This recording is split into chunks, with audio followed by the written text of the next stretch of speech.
And we are live. Fantastic. The Hugs.tf Showmatch, and I am Beater, and I'm joined by Nuze. And Nuze, can you tell us what teams we have lined up here? Hi, Beater. We have, as far as we can, we've got a show match between the Reason of old and the Seven of now.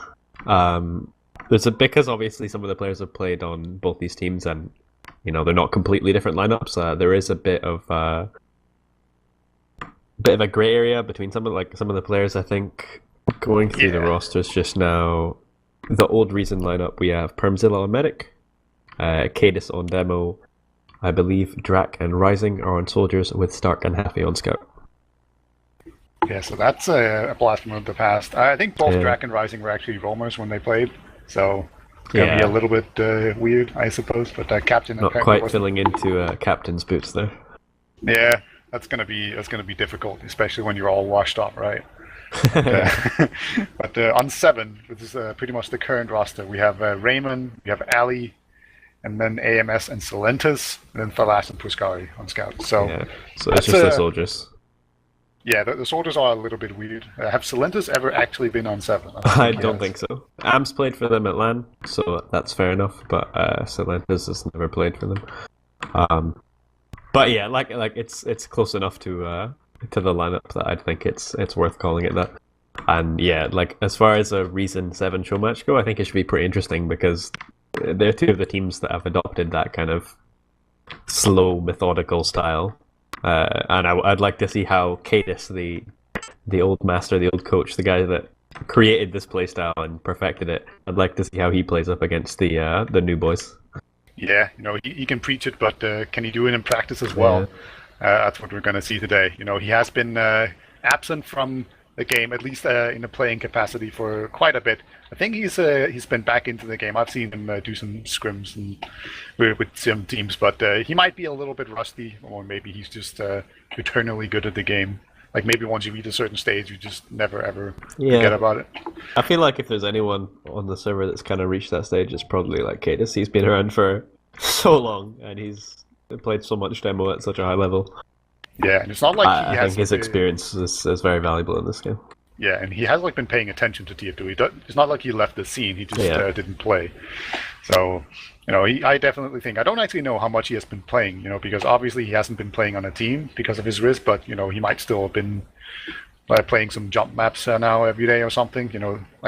That surely would not stress it too much. But yeah, there's the big story for me is that Hafikul, as was mentioned before we actually got into this, has been talking trash on Twitter, and he has promised that if he loses, he will personally type on Twitter and make a post saying that Thalas is just the better scout.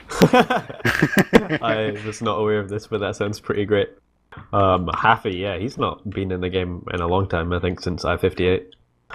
He's moved on to other things, but he was a real talent on Pocket Scout in his prime. Yeah, it's he made things look so easy that people actually thought he was bad because he was just hanging back and playing it safe, and people just kind of don't give enough credit for just how difficult that can be and how much you actually just have to hit your shots on Scout. But we are going live here. We're gonna start out on Gollywash, and Ali's just gonna rock this sticky jumper right away. So we're gonna start out with a bang here. He's gonna go for something quite aggressive, I guess. He's already into the choke, and I think Cadis is... he's either had a hard read on him, but they've just decided to go the other side, and now Ali's kind of in the middle of nowhere. And he's waiting, and he's trying to wait for his opportunity to get in just now. As Puskari dies, Ali's in, he hits a pipe onto Permzilla, but another onto Rising. So the kills are going the way of 7 just now, but there's some cleanup from Hafi and Permzilla. Oh yeah, there's a scout that's taking all this attention, and a soldier comes in from behind, takes down the medic. AMS just doing so much damage, it takes down 3 players on that mid at least. Yeah, 3 players. So that was looking pretty sketchy right there for a small moment, but apparently Sticky Jumper is just the new meta. Yeah, I don't know if a lot of people remember that Ali's, or he at least was the best demo Sticky Jumper in the game. Before he played sixes. Yeah, every time he does that suicide, I think we're all reminded. But now we have a full advantage. It's gonna be. It looks like it's gonna be Riverside that they're gonna go in from, or maybe that's just the soldier.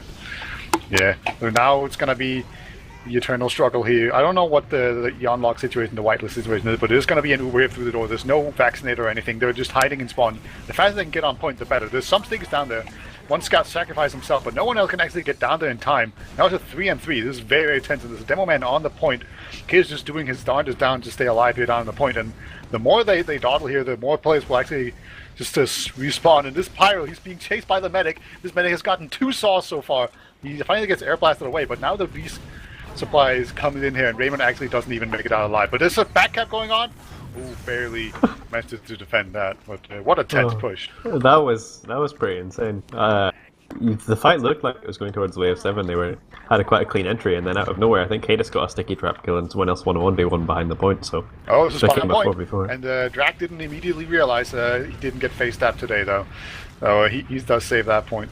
So Silentis goes outside, tries to block the point, but he will fall, and so will Falash. Going down to Happy Cool. I'm sure Happy Cool is happy about that one.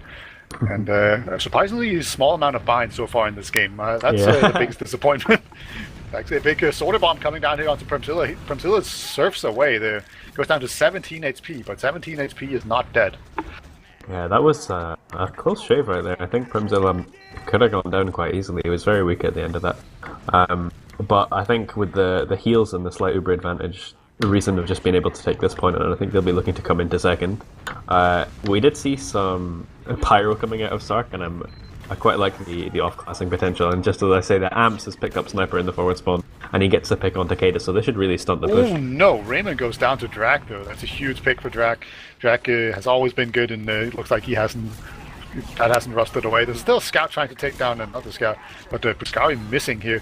Now it's just the last on the point. Just gonna try to do a 1v3 here. He's dancing around and eventually gets taken down. And there's even a Sorter AMS now onto the point, but gets taken down as well. Just the scouts here, just eating them alive, and there's the full Uber advantage and a man advantage.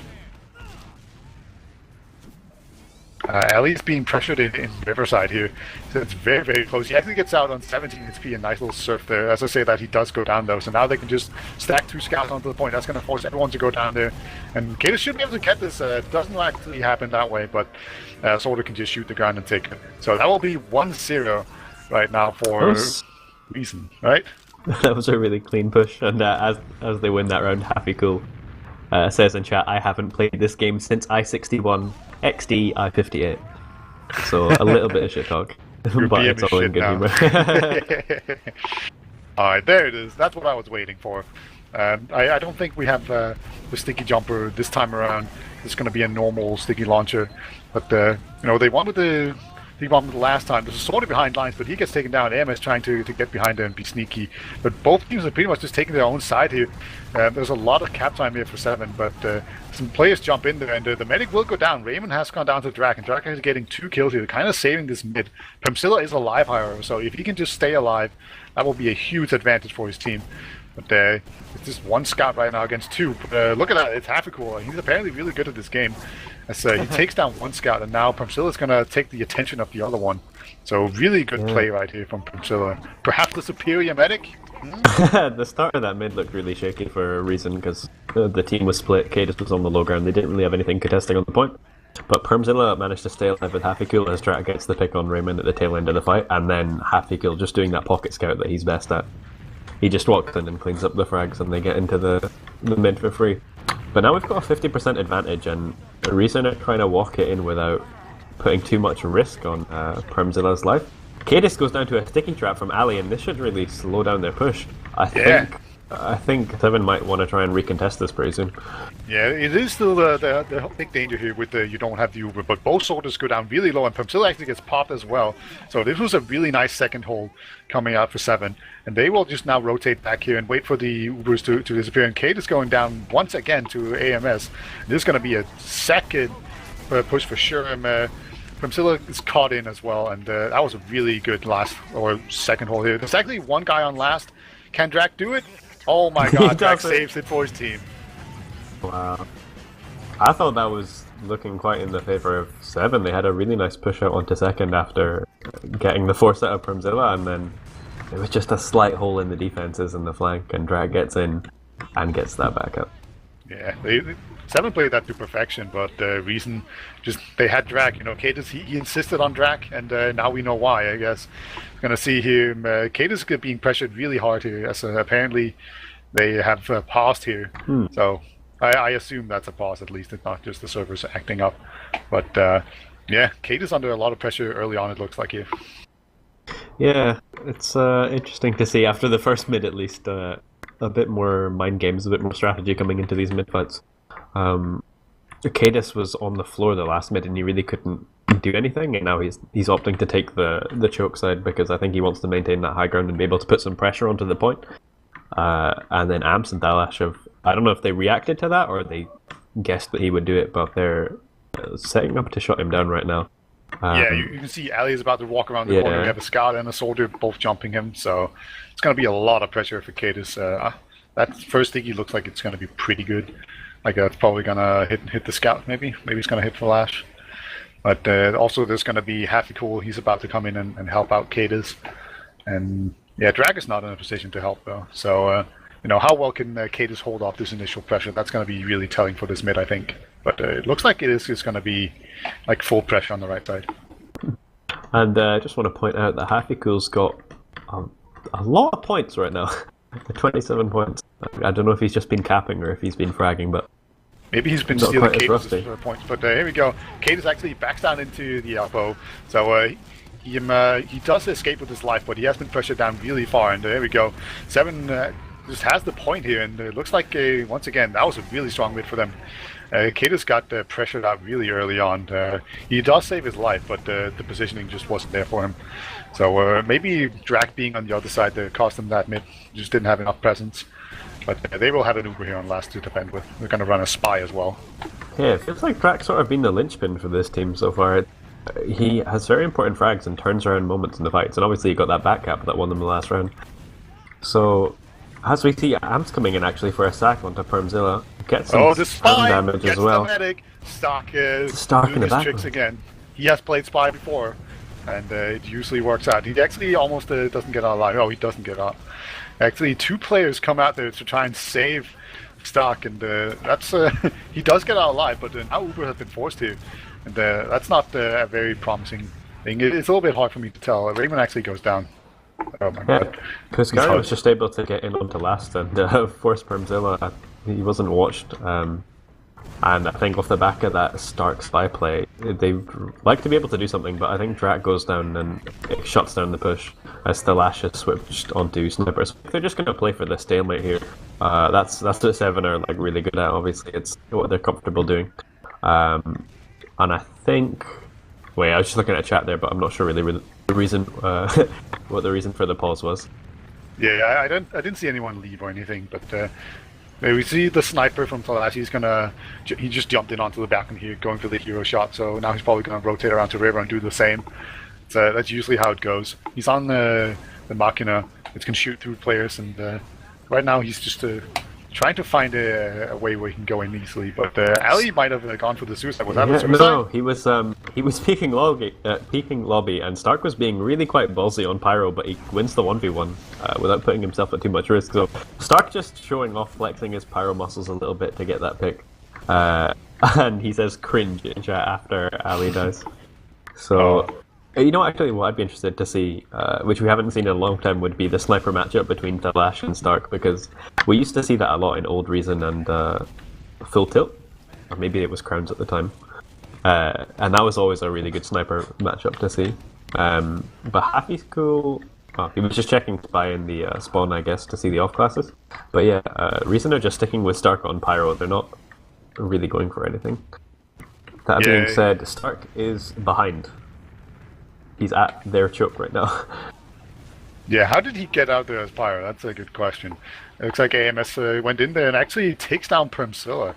What? Did he create it? I guess he did. I completely missed that. I was looking at the Pyro behind. So the last wins the sniper duel, right? That's how that works. Drac finds Silentis, and that's going to be a big fight. So now there's a fight here on last. Some really good positioning coming out for Reason right now. Looks like they are going to be able to hold this, but there is still a demo man in the water. And he can come up at any time. There he goes. And Stark actually gets another nice kill here. And It's looking all of a sudden really bad, and now it's just Flash alive, and he's not even in there. So a really great hold here. Flash gonna come in. He sees a soldier, alerts him to his presence by putting some pistols in his back, and now it's just gonna take a 1v1 or 2v1 actually. Oh Destroys wow, the soldier. Wow. that was an insane 2-shot onto Rising.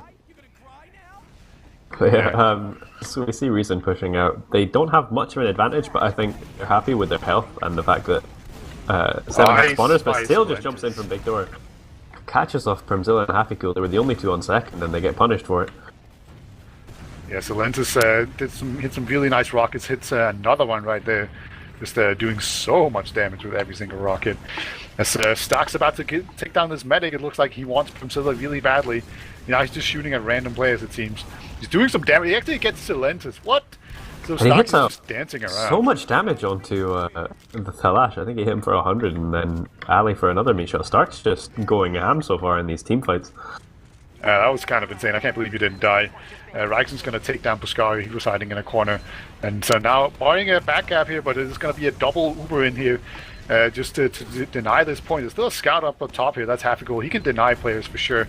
But it looks like he will drop down here and go for this soldier. AMS is in a lot of trouble. I don't think he has anything loaded, and he barely survives. So AMS is stuck behind. He has 102 HP, and that was after taking the medkit. So he's going to struggle to actually make anything concrete happen here. He's being pressured a whole lot, and finally gets the medkit here. So apart from him, there's basically no one behind. So I think we're going to see Reason push forward here. Yeah, Amskill gets a lot of damage from Cadis, and he will go down to Rising there. But because both meds died, it's pretty even Ubers, and both teams are sort of on their own points, while Drac was in trying to go for a play onto Raymond. I think he only got some damage onto Piscari, so they're quite content to just get pushing with this two-man advantage. Cadis gets a pick on Thalash and Big Door, so it might be a closer team fight at Choke than it would have been previously. Yeah, you see Silenta, he was playing pretty aggressively here, but as soon as the last went down in Big Door, he kind of started backing off and didn't want to commit as he should. So I think we're now stuck on the stalemate here, and yeah, we see AMS has gone sniper, and Falas is thinking about it, and Stark has actually run back and go. He's either checking before going to like sniper, or he's just either going spy. Yeah, AMS actually gets the pick already, so maybe Stark was a bit too slow here. So Drac has already been picked off, and now AMS, he can go for some hero shots, take a page out of Stark's book, and trying to just walk into a choke, and AMS barely misses there, but Stark does not miss and takes down Flash. And I think Amps was trying to re-peek Big Door again there. Neither team's content with one player to, like a one-player advantage to do anything with it, so I think they're just going to try and extend that to something else. Maybe 2 picks or something like that.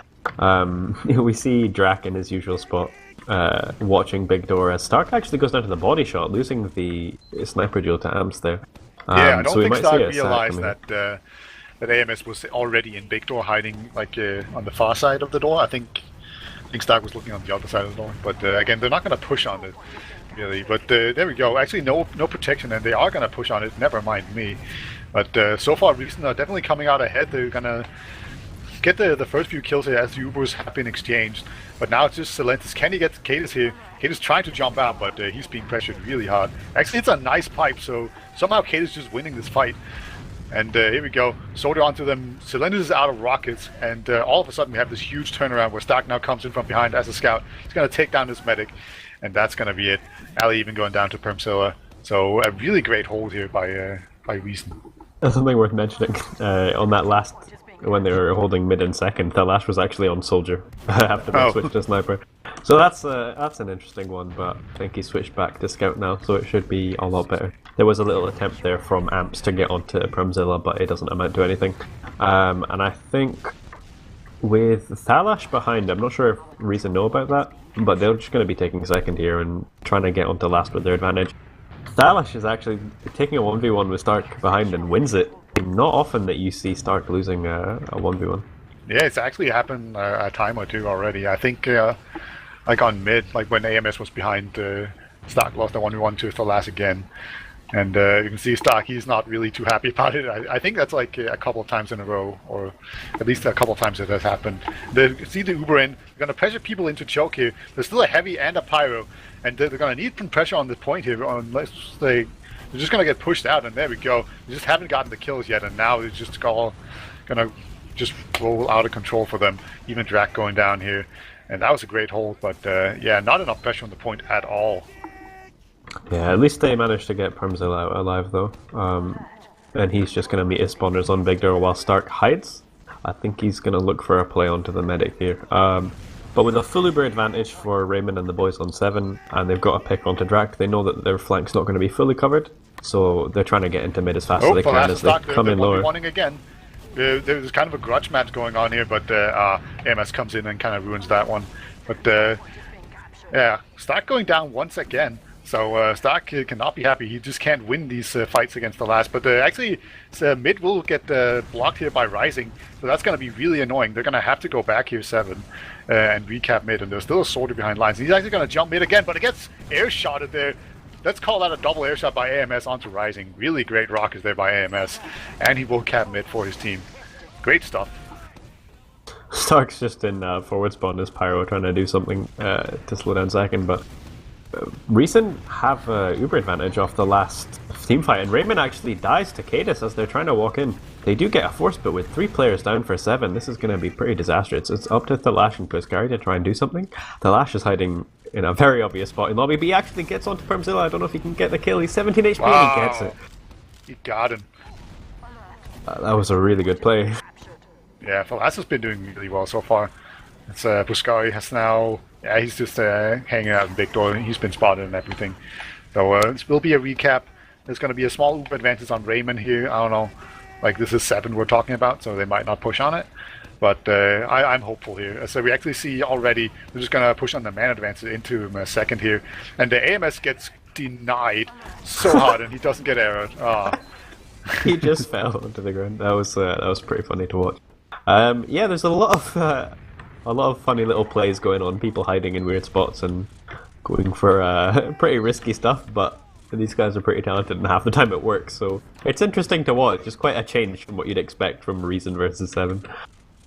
Yeah, and Raymond, of course, he still has that Uber advantage, and he's definitely aware of it. Just the question is, will they actually push on it? And they're placed in a way that makes me think that they want to push. Yeah, they're just going to go into main here. Just going to Uber in like 3 players. The last does get dropped from the Uber, however, so that's a small thing already. Stock has gone down. That was the Pyro down. And now it's just a pretty even fight here. So just whoever has the best EM should win this fight. But of course, the longer 7 take about doing this, the worse it's going to be. And it looks like they have given up right now. They're going to rotate out. And Raymond will survive. There's still some pressure coming onto them, but they're just going to hang out here on second. So a good hold here for sure by Reason. And I commend 7 for actually pushing on advantages. I like it. Well, they don't have an advantage anymore, but Happyfield died, and Cadis was a bit out of position in lower lobby, and Puskari got in behind. Not quite able to win the 3v1, but the kill onto Cadis will slow down this advantage, and Amps is actually getting some cap time on last by himself. With 3 players down, it doesn't look like Reason will be pushing out, but Sil is actually in. He's trying to make something happen. Put some damage onto Happyfield, but he kind of baits the lash in the process, and he might die himself, actually, and he does. So it's back to even Ubers, but these teams are just trading picks left, right, and center, and it's a bit hard to follow, Peter. Yeah, it seemed like 3 players just baited each other in a row there. You know, it was just like one died, and then they tried to save one more, and then the guy who tried to save that guy baits the other one. So the man advantage is squarely in the favor of Reason right now. They take down Raymond. Raymond going down here is a huge deal. And all of a sudden, the scouts are just cleaning house. And there's still Permzilla, we see him back here. And yeah, that's going to be a 4th kill in a row for the Reason scouts. And there's even a soldier here gets taken down by Cadence as well. So just an all-in play there after Raymond goes down. And the last was even behind lines, but he gets taken down by Starkey. So the scouts going absolutely crazy right here. Yeah, Stark and Happy, big performances so far, as 2 picks and full Uber advantage going for the way of Reason. Amps is actually sniper in the forward spawn, but I think they're aware of it and they're just denying him before they're letting Permzilla walk in, so they should be able to take this point pretty safely, and they'll still have maybe a 50% advantage by the time they're getting onto Raymond on last. No off classes just now for the guys on 7, which is quite odd. Yeah, we do see actually Puskari switching off to heavy as I say that. Just jinx it there. Yeah, there's no way they were not doing that. Yeah. Sure, it was very weird. But here we go, and Falaz, he's not really in a good position to blast them back, and now he's in secret, and it's just too slow. Yeah, Yeah, Pyro running away is not really how you want to do it. So that's going to be 3-0. Like 7, they've had so many chances, but they just keep being edged out here by reason.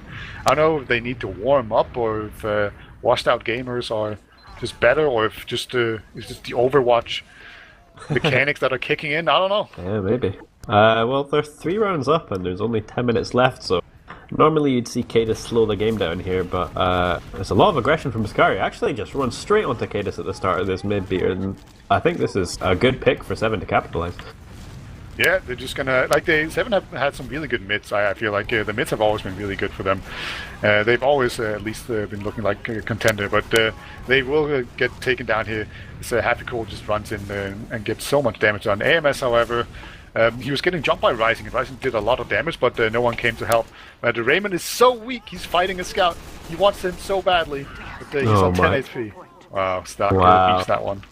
Really playing with fire there, Raymond. Going down so weak, but manages to bait Stark long enough just for his team to clean up. So we hear the police just homing in right here. Yeah. That's what happens when you play with fire, I guess. The police is called. But yeah, it's going to be an even situation here. Stark's going to go sniper, see if he can jump into choke and get another crazy medic snipe maybe. He's done it before. He's done it time and time again. He's probably one of the best off-classers in like hard stalemates where it's just even Ubers, because he always comes up with a big play. He's playing in a really weird position right now. He's not really covering any sidelines. I don't know if he's waiting for a buff or something. It's quite odd to watch, but maybe he's pretending to be a spy, and then he's gonna call like spy, and then he's gonna like scare his medic. But here we go. He does it again. Oh, he sees the medic. Oh, that was so close to actually getting off a shot. But yeah. we know what he wanted to do there. We've seen it before. And he was looking there so long, and Raymond hadn't peeked, so he didn't know for sure that the medic was there. As I say that, Sil actually walks into choke. But yeah, Stark was looking for something, but then he didn't realize that the medic was there, so he kind of turned around. Rising was trying to jump in. He failed it a little bit, but actually hits a nice rocket. Oh my god, that was close. Raymond going down to 30 HP. He doesn't pop it. Nerves of steel. He has survived it, and now he's just gonna arrow people from a distance while he heals up. He might actually be thinking about pushing here. He's playing very close considering his health pool to work with that. Actually, if the last will go down, he's gonna trade with AMS. No, for last, sorry, killed Drak, and so both Romos going down. And for last, he wants to fight him once again. To take these 1v1s. He has had good success with it so far, but looks like both scouts will just back off with very minimal HP. Yeah, with this even Ubers, Thalash is peeking a lot. Got good damage onto Stark, and he wants this frag, but same thing again. Both of them just playing with the very limits of their health and then backing up.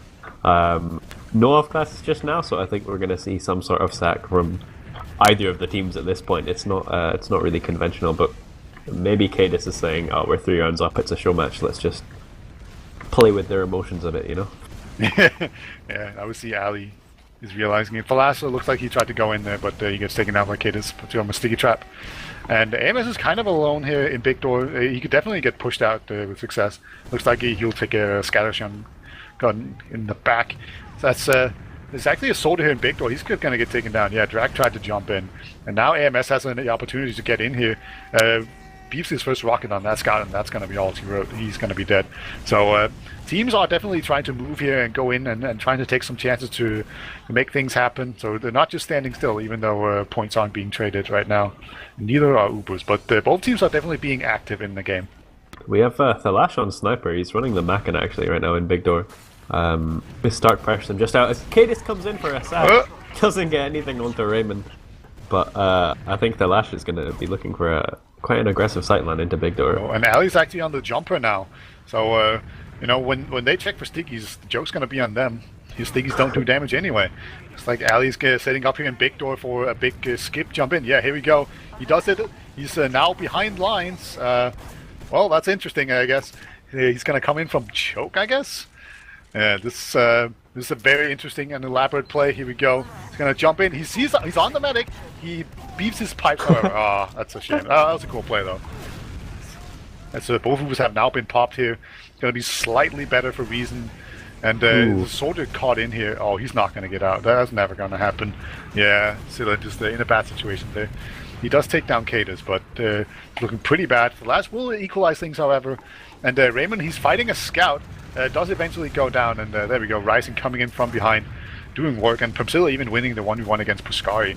So all of a sudden, once again, we just see these old timers just doing work and coming out ahead. I think Cadis will be shaking his head a little bit there. His teammates, well, ex-teammates, I guess, but the people he coaches with the. Because he always talks about how it's bad to Uber exchange and how you should never do it. I think Sil and the 7 guys, they initiated the Uber exchange and it really didn't pay off well for them.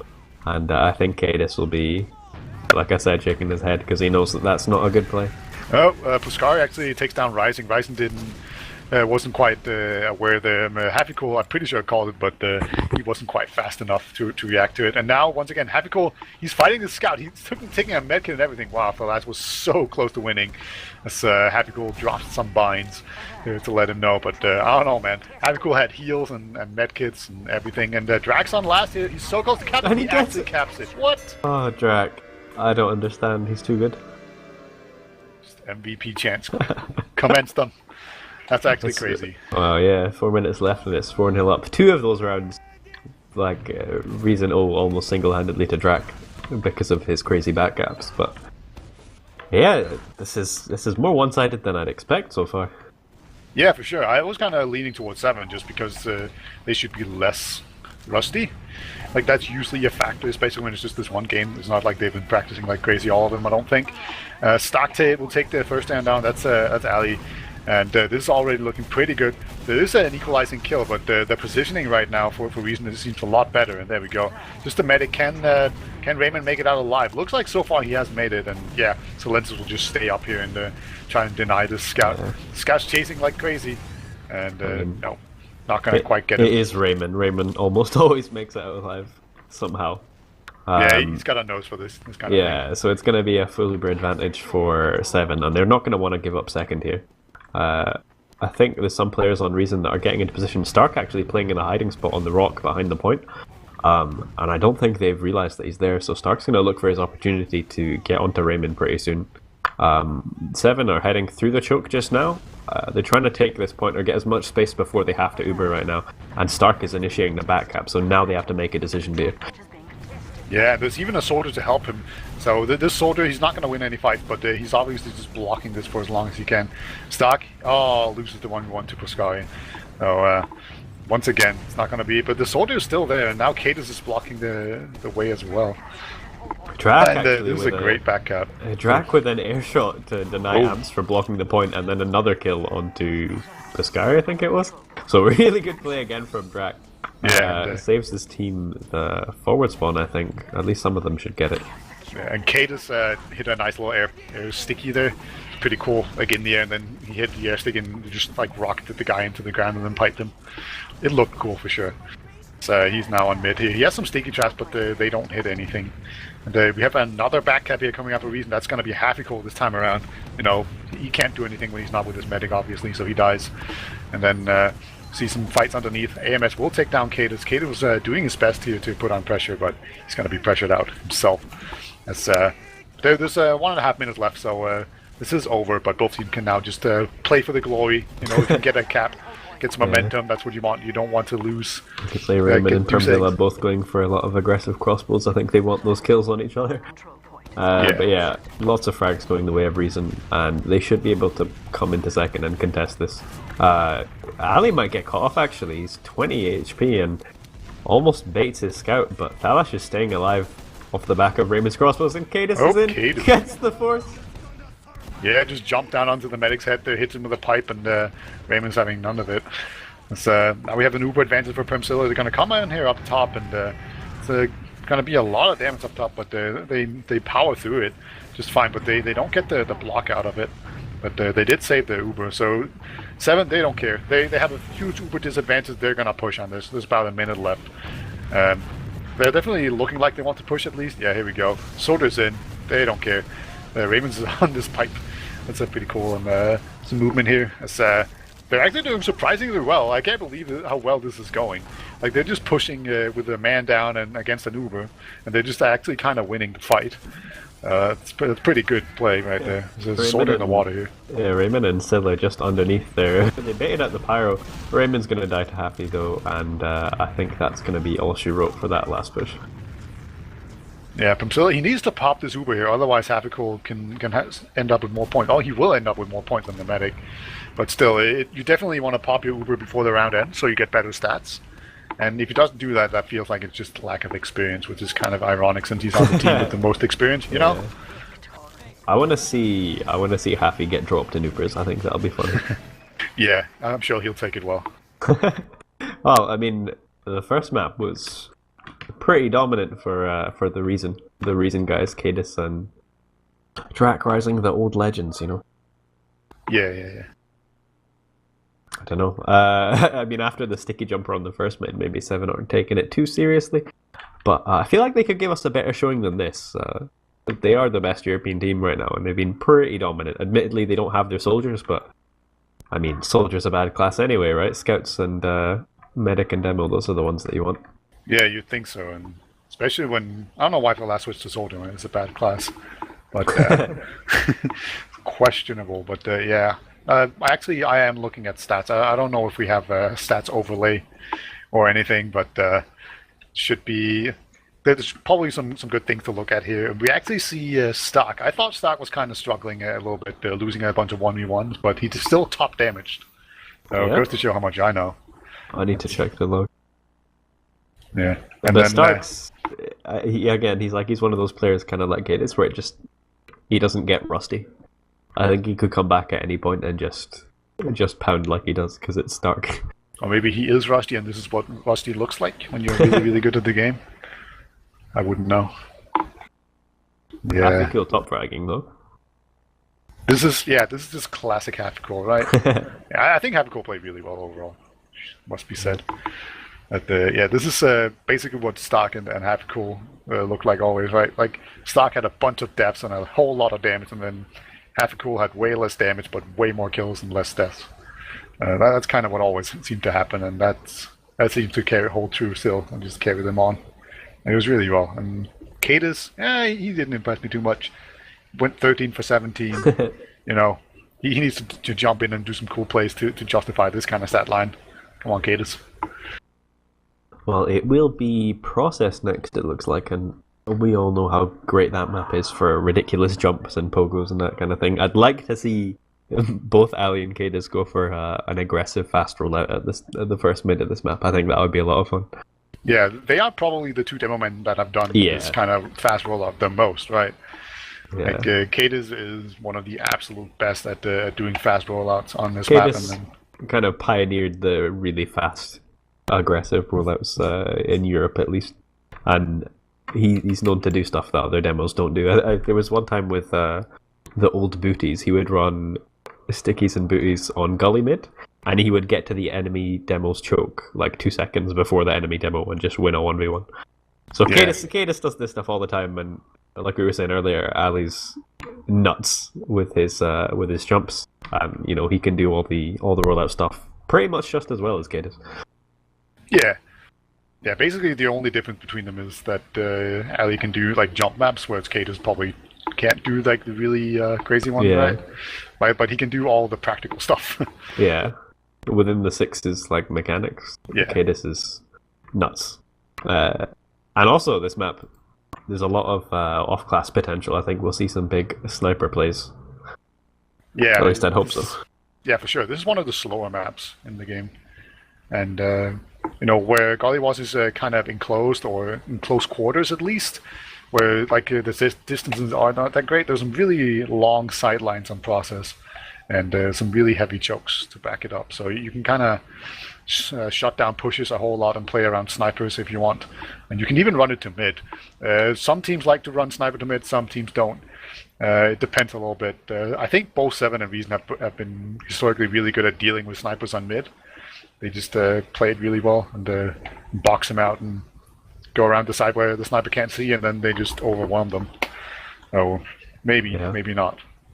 I know, while off-classing is fun, it can't be denied that these guys are pretty nuts on their main classes, and I've been impressed so far with Stark and Haffy that they've just showing that like not playing for a while doesn't really affect them. Haffy, I'm really surprised by, to be honest. Yeah, same. I don't know if he's been playing much TF2 at all recently as a warm up to this because he's being pretty keen, but he's showing up and he's fragging. Like the good old days. He's definitely like played some TF2. It's not like he's just been playing Overwatch. I feel like I've seen him, so like he's lying when he says he hasn't played this game since like a LAN. That doesn't sound right to me. I'm pretty sure I've seen him actually play in pickups and double mixes and like random stuff like that. So he's somewhat keeping it alive and also just playing another FPS. You know, it's not like obviously his aim is off or anything. Do you know if he plays DPS in Overwatch? I have no idea. I don't really follow Overwatch, so I wouldn't even know. I'd imagine he plays DPS, and those are the same skill set that you'd be playing DPS in that game as you would be in Scout in TF2. It's very mechanics heavy, especially at this higher level. It's not just capping points, and Haffy's playing quite disciplined as he always has, just sticking with his medic and cleaning up frags. And Stark and Drak have been very much like they were in the Crowns lineup or in Old Reason. I think Seven's a bit more fast and a bit messier, but Stark and Drak in the old lineups, they do so much playmaking and just abusing flanks by themselves. It's really quite crazy. And the thing is, playing against that, you can't let them do it. You have to put some pressure on them, or like keep an eye on them and check on what they're doing, because if you don't, they'll really punish you for it. Players like Drak and Stark are just so good at capitalizing on the smallest opportunities. Yeah, there's no such thing as unforced errors with these kind of guys. You have to force them into making dumb plays, right? Like they're not going to do it on their own. You know, you have to actually pressure them into uncomfortable situations. But you know, I think I want to focus on the fact that the last was taking so many Scout 1v1s, and he was actually winning them. I feel like he's been taking a few more than he normally would. We're gonna have to ask them afterwards and see if you can confirm it. But we are going live here. Would you give us a prediction? Maybe do you dare? I would like to see a third map for sure. So I'm gonna be a bit biased and say that I want Seven to win this. But I think it depends on Sil and Amps quite a bit. They were a bit underperforming compared to like the team play of Reason the last mid, so I'm going to be watching Amps as he comes in here. Yeah, Kate is under a lot of pressure. It seems like he skirted the damage around, and Solentis was in that big door, or not the big door, in the tunnel and hiding, and he gets taken down really fast. So Reason already with a very good mid. AMS onto the medic though. Oh my god, Pamzilla jukes and jives and does dodge it, and Raymond will get taken down. So Reason with a really strong mid right here. They lose one soldier. Like literally the least important player is the one who died in these kind of positions. So that's a really good mid right off the bat. Yeah, and most of them won't even be up for another 2 seconds, so they're not going to be able to mount like a really full defense on last. They are building up the sentry to level 2. Drak's actually in panic, and I don't think they know. He's on Raymond, gets the first rocket, Reed gets him so weak and follows up on the frag. Oh. So then there's not even going to be heals on last. I feel like it would need to be a miracle for Seven to hold this. Yeah, that was... It's really unusual to see this kind of play, right? Because you don't need to take the risk. Oh my god, but Falas takes down Premzilla. Premzilla just jumped up there, looked in, and saw his own death coming towards him in the form of a bullet, and he goes down. Solentis, he has seen the stickies above this door, I assume. Yeah, there we go. And that's going to equalize things a whole lot. I'm wondering if they have like a gentleman's agreement not to use the vaccinator. Do you think so? Because we haven't seen it once, and that was a really obvious situation. I wouldn't be surprised, but I know Cadis teams, and wow, actually Raymond dies again to Drak. Drak getting the kill onto Thalash as well. He's just abusing this flank so hard and making it work so well. But yeah, what I was saying is the Cadis teams have never like playing Stark has gone in from behind here and gets taken down by 2 nice rockets from Solentis. Get out of here with that weak shit. Still got a big advantage for Premzilla though. And maybe I'd probably expect Raymond to stay with Medigun again, and yeah, he has. They really don't like running it, especially with the off classes that they can abuse. I think they're more comfortable playing to that. But Premzilla and Reason are just building up their Uber outside. They're not really taking any risks, and they're going to be moving into lobby just in time for when they get the actual charge. Yeah, Falas, he was peaking quite a bit here, but now he's going to have to be defensive. The medic is just going to pop right away, but Hafiko actually going down. He wasn't on my screen when I look at it, but oh well. Falas, he actually wins the one fight with the Cadus with the help of the demo. And this Uber push has been a complete disaster. What a train wreck. They got nothing done with that. Stark's the only one alive, and he is not even close to being behind lines right here. Oh yeah, he's in lobby, and he has been spotted, I'm pretty sure. Yeah, there we go. Solentis once again takes him down. I don't know why I keep seeing Stark just losing 1v1s, and then he does really well. I don't know, I feel like I must be biased against him or something. I swear I don't hate him. I think he likes just baiting people as much as he can, but yeah, they haven't spotted him. Happy? Oh, he sees Raymond, and that's going to be a force. That's unfortunate. They let down their guard for 1 second, and a scout in the corner will get you. But there's not really much to help them slow down the cap timer to 10 seconds, so it would be risky for Reason to try re-entry into mid here to defend it, and they are just going to give it up because they have one less player. Not much of an Uber advantage at all, and Rising might actually die to a lot of focus fire on Choke. Yeah, Drax is sent into the skybox, get pelted down. That's going to amount to a whole lot of nothing. As we see, looks like a Reason will be trying to hold his choke right now. There's a sword in onto the medic here. Yeah, Silentis code huge, take down the medic and the demo man. Those are the two best classes. Most people would say, at least as far as crucial picks go. And here we go, Raymond trying to juke the soldier, but he actually eats quite a lot of damage, but he will make it out. Some nice surfing going on here. And everyone basically made it out alive. Draxa playing up top here. He's going to try and fight these soldiers, but yeah, he's not going to have any success with these stickies, just completely denying him. And 7 will be able to hold this mid, and Stark is gone sniper, so they are gearing up for a hold here, as there's going to be an Uber charging down their throats. Yeah, Raymond was playing really well on that mid, just backing out, had some really nice surfs, very controlled. And now he's just bringing the heals forward as 7 are trying to take the second point. Drac almost had position to bomb onto them and get for a force play, but I think he got spotted, so he realized he couldn't really do much, and they're just going to play into the hands of Stark sniping. So he's adopting the sightline on the left, and I think Raymond and 7 are Ubering in onto the left side. Oh, this medic just got caught, and wow, Promzilla survived. That was amazing. I thought he was dead for sure. He got caught in, but I wasn't able to finish him. However, there's still a lot of kills coming in here for him as 7. Can 7 actually get a point in this map?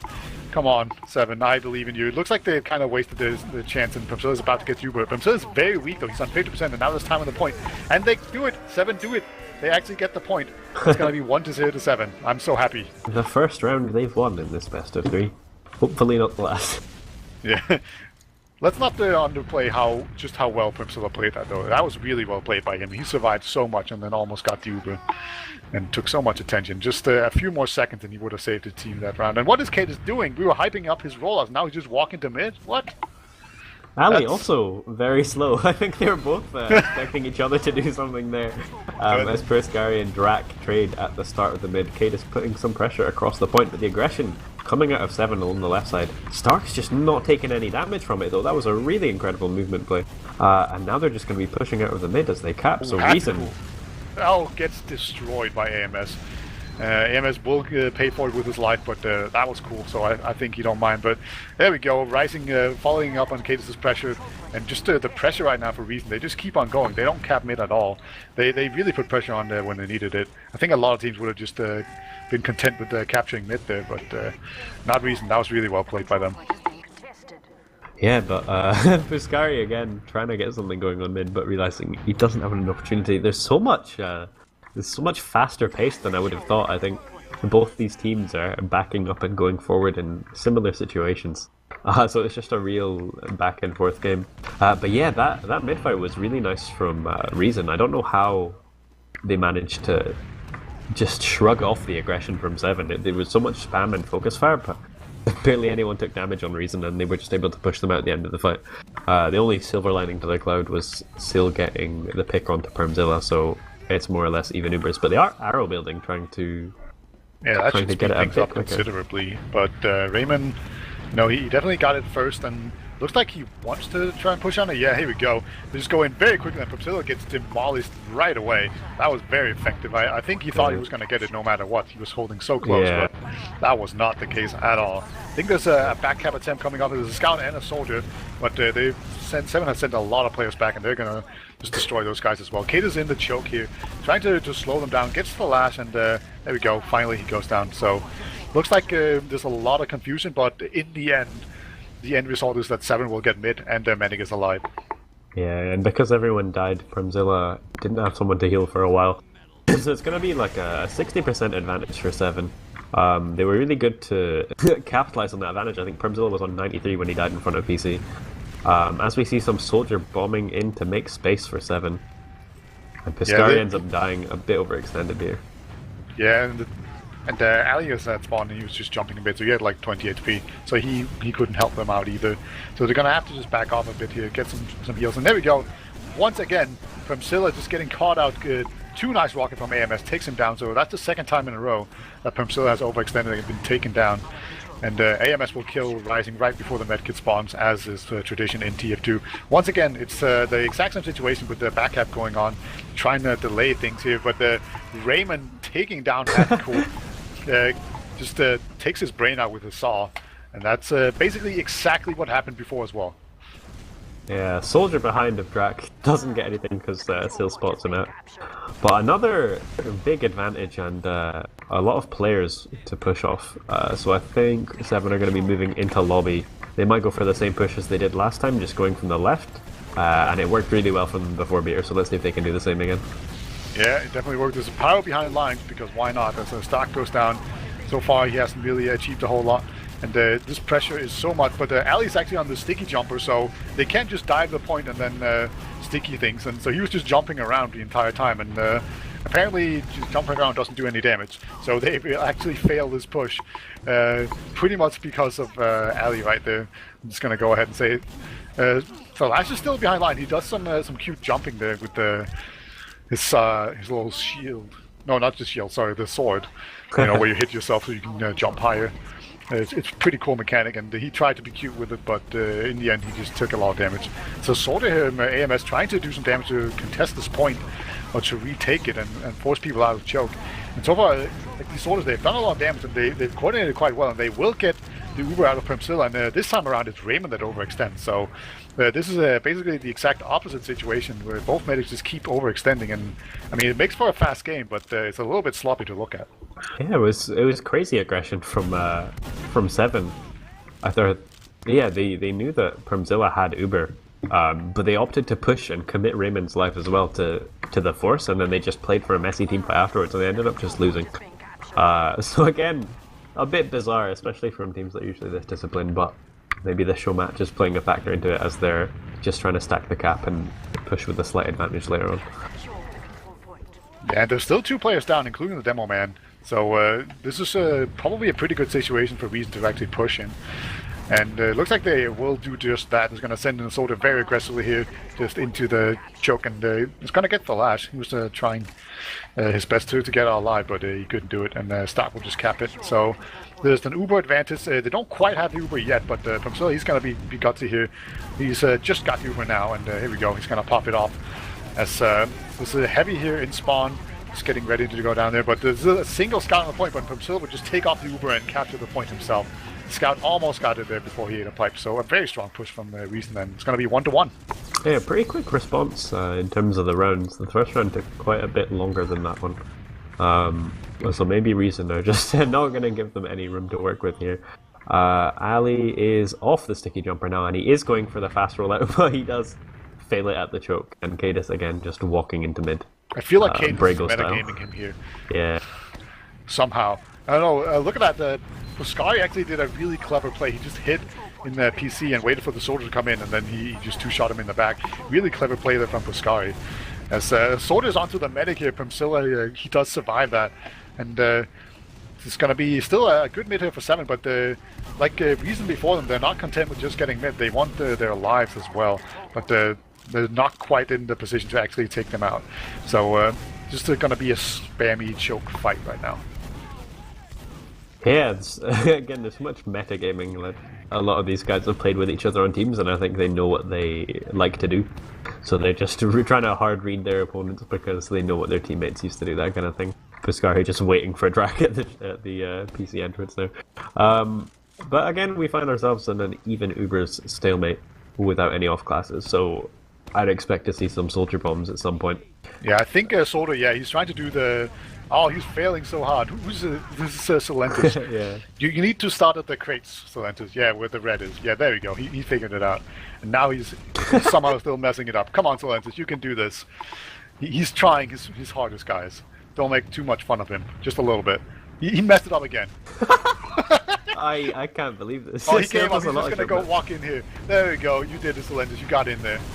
And he actually hits a nice rocket. Oh. He gets it. What? That's... Okay, 4th time lucky. 4th time's the charm. I just say in chat, I tried bombing you 5 times. And he couldn't do the skip jump, so ends up just running through. It's Cadis.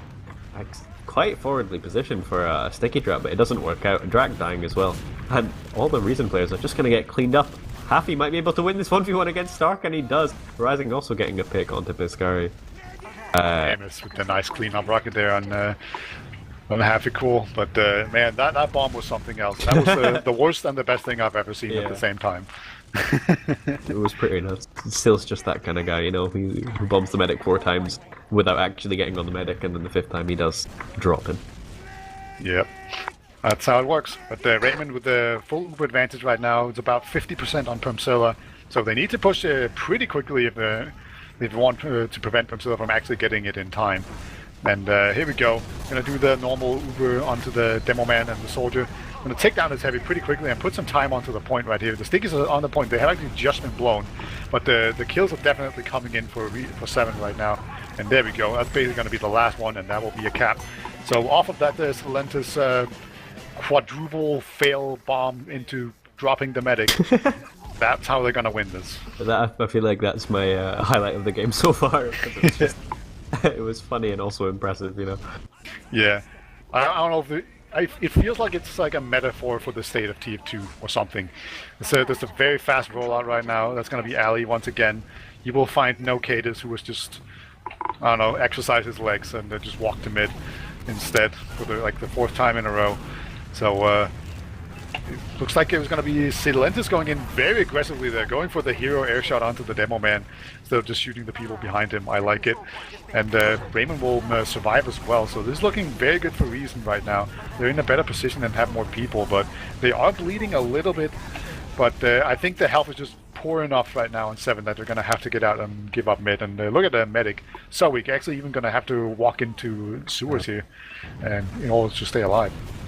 Stark doing so much there just to get them to look at him, and Amps actually gets the force onto Permzilla.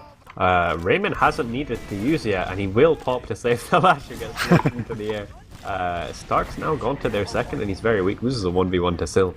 But Reason are looking to deny them in the choke here. Rising and Drak both going for some aggression, but dying at the result. And Cadis and Perm are just going to have to back off. I think Happy manages to get a frag onto Syl, but he will trade his life for it.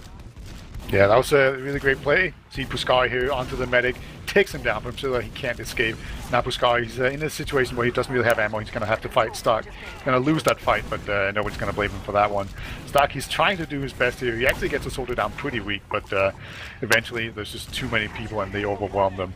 So Permzilla is down. They could just push off of this, but they could also just wait until they get everyone else. And Solentis has actually gone spy. I'm not quite sure why. Seems like a weird situation, but you know, maybe that's just how you should do spy. So there is a push coming in here. Nobody's going to see the spy coming, that's for sure.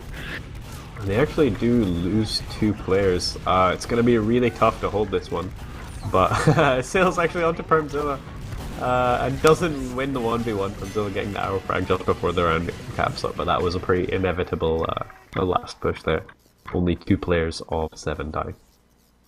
Yeah, they decided just to play brave there and just take it in as fast as they possibly could, and it worked out. You know, there weren't heals in the fight for Permzilla right away.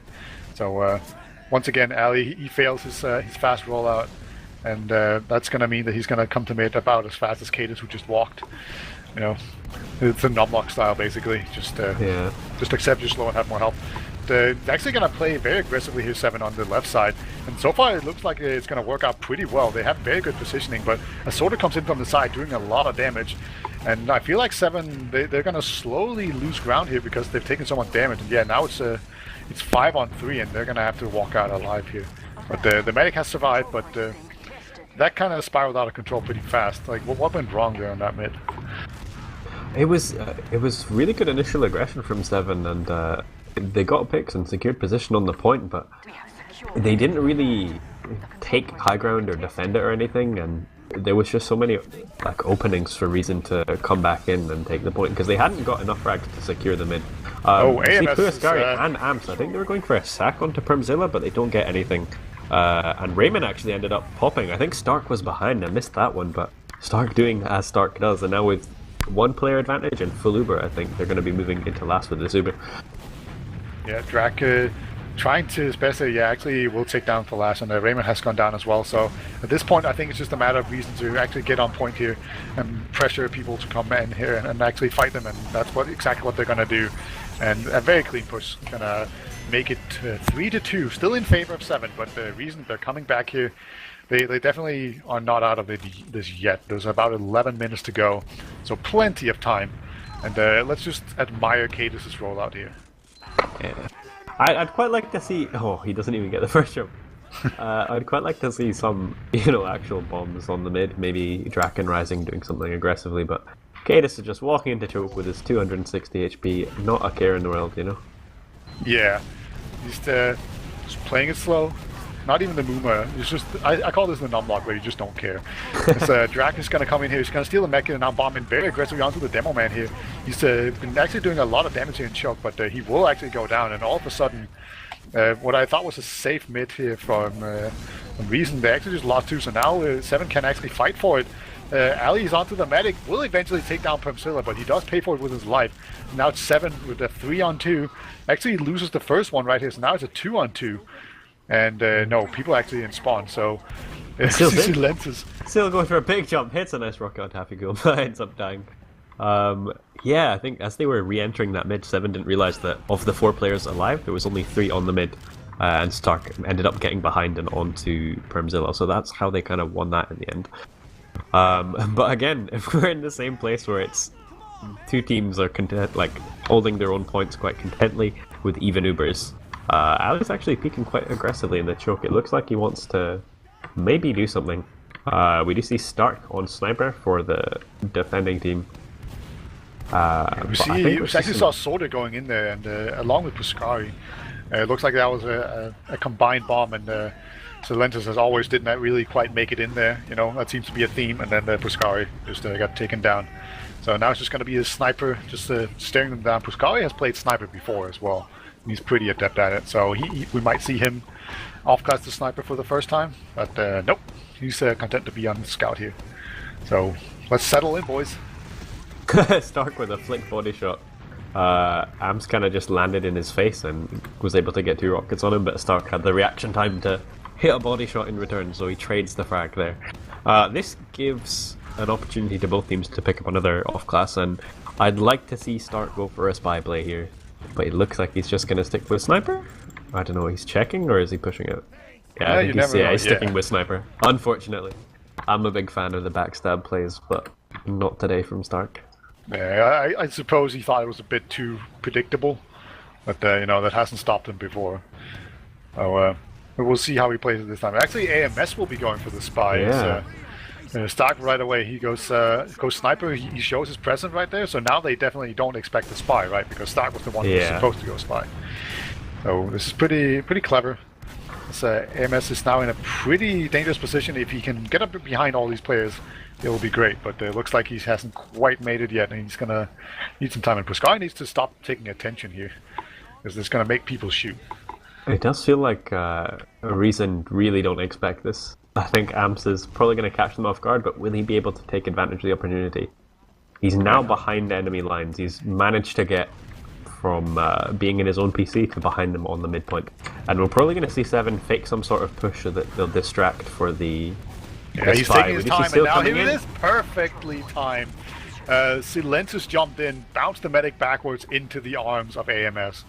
What a beautiful play. However, they do pay 3 players for that medic pick, so Raymond's going to have to be very careful here, otherwise he's going to have to do with a really bad Uber. He actually takes a bunch of damage from a sticky, and now there's a soldier on him, and no, he drops a huge maximum damage rocket from Rising. That was a bit too brave right there from Raymond, and what was initially a really good play just turns into a disastrous one.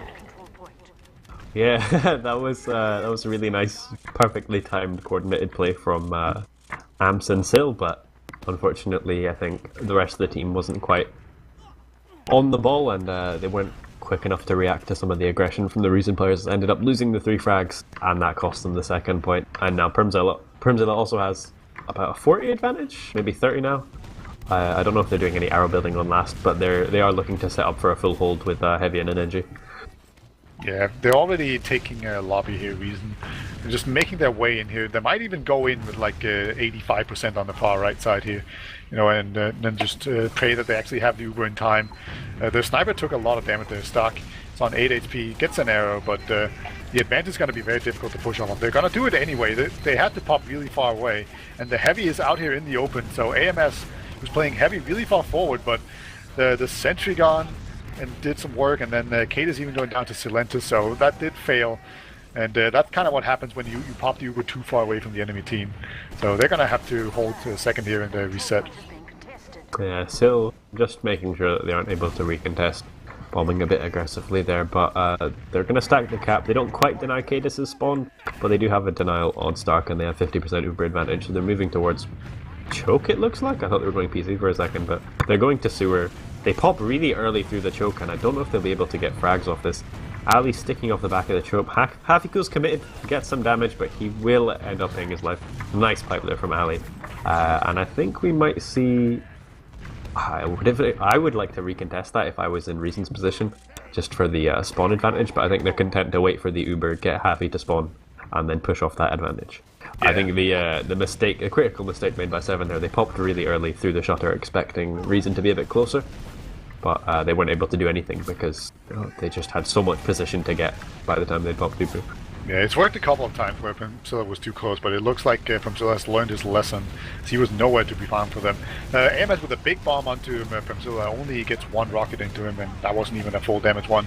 So it looks like Raymond will get bombed in return, but however, Drak will almost get out alive, but looks like this is a pretty good situation, all things considered, for Seven. Like, they didn't lose too much. They didn't lose it more than anyone else, but sort of gets denied here. Silentis eats a pipe, I think, from Cadis, and Cadis, I don't think he's gonna jump or anything, and so that was a middle for basically just some positional advantage. Stark going for the huge play there gets sniffed out, and it's going to be a man advantage right now for Seven for a little bit, but they do have a sniper, so probably not going to push, just going to try to see what they can do in the short time that they have an advantage. 4.5 minutes left, and Seven are 1 round up, so they're out. It's not quite safe enough. They're not 2 rounds up, you know, they don't have the breathing room that they'd like, so I don't think they're going to be playing passively quite as of yet, and Cadis does manage just to get, I think it was a sticky pipe, just a combination there onto Amps, who was a bit out of position for quite a deep sniper sight line without much heals or support. But it doesn't look like Reason are yet doing anything off the back of that. Hafikul is in walking on the left side. I think Cadis is baiting someone, but he's quite alone. He's on 2 HP and he manages to get an arrow, somehow not dying. I guess Hafi just... He deserved to die on that one. Yeah, for sure. That's what I feel like, but he's not, so he's just better than me. And there we go, Uber has finally been forced. It's going to be a lot faster for Reason, and finally it gets popped by Raymond.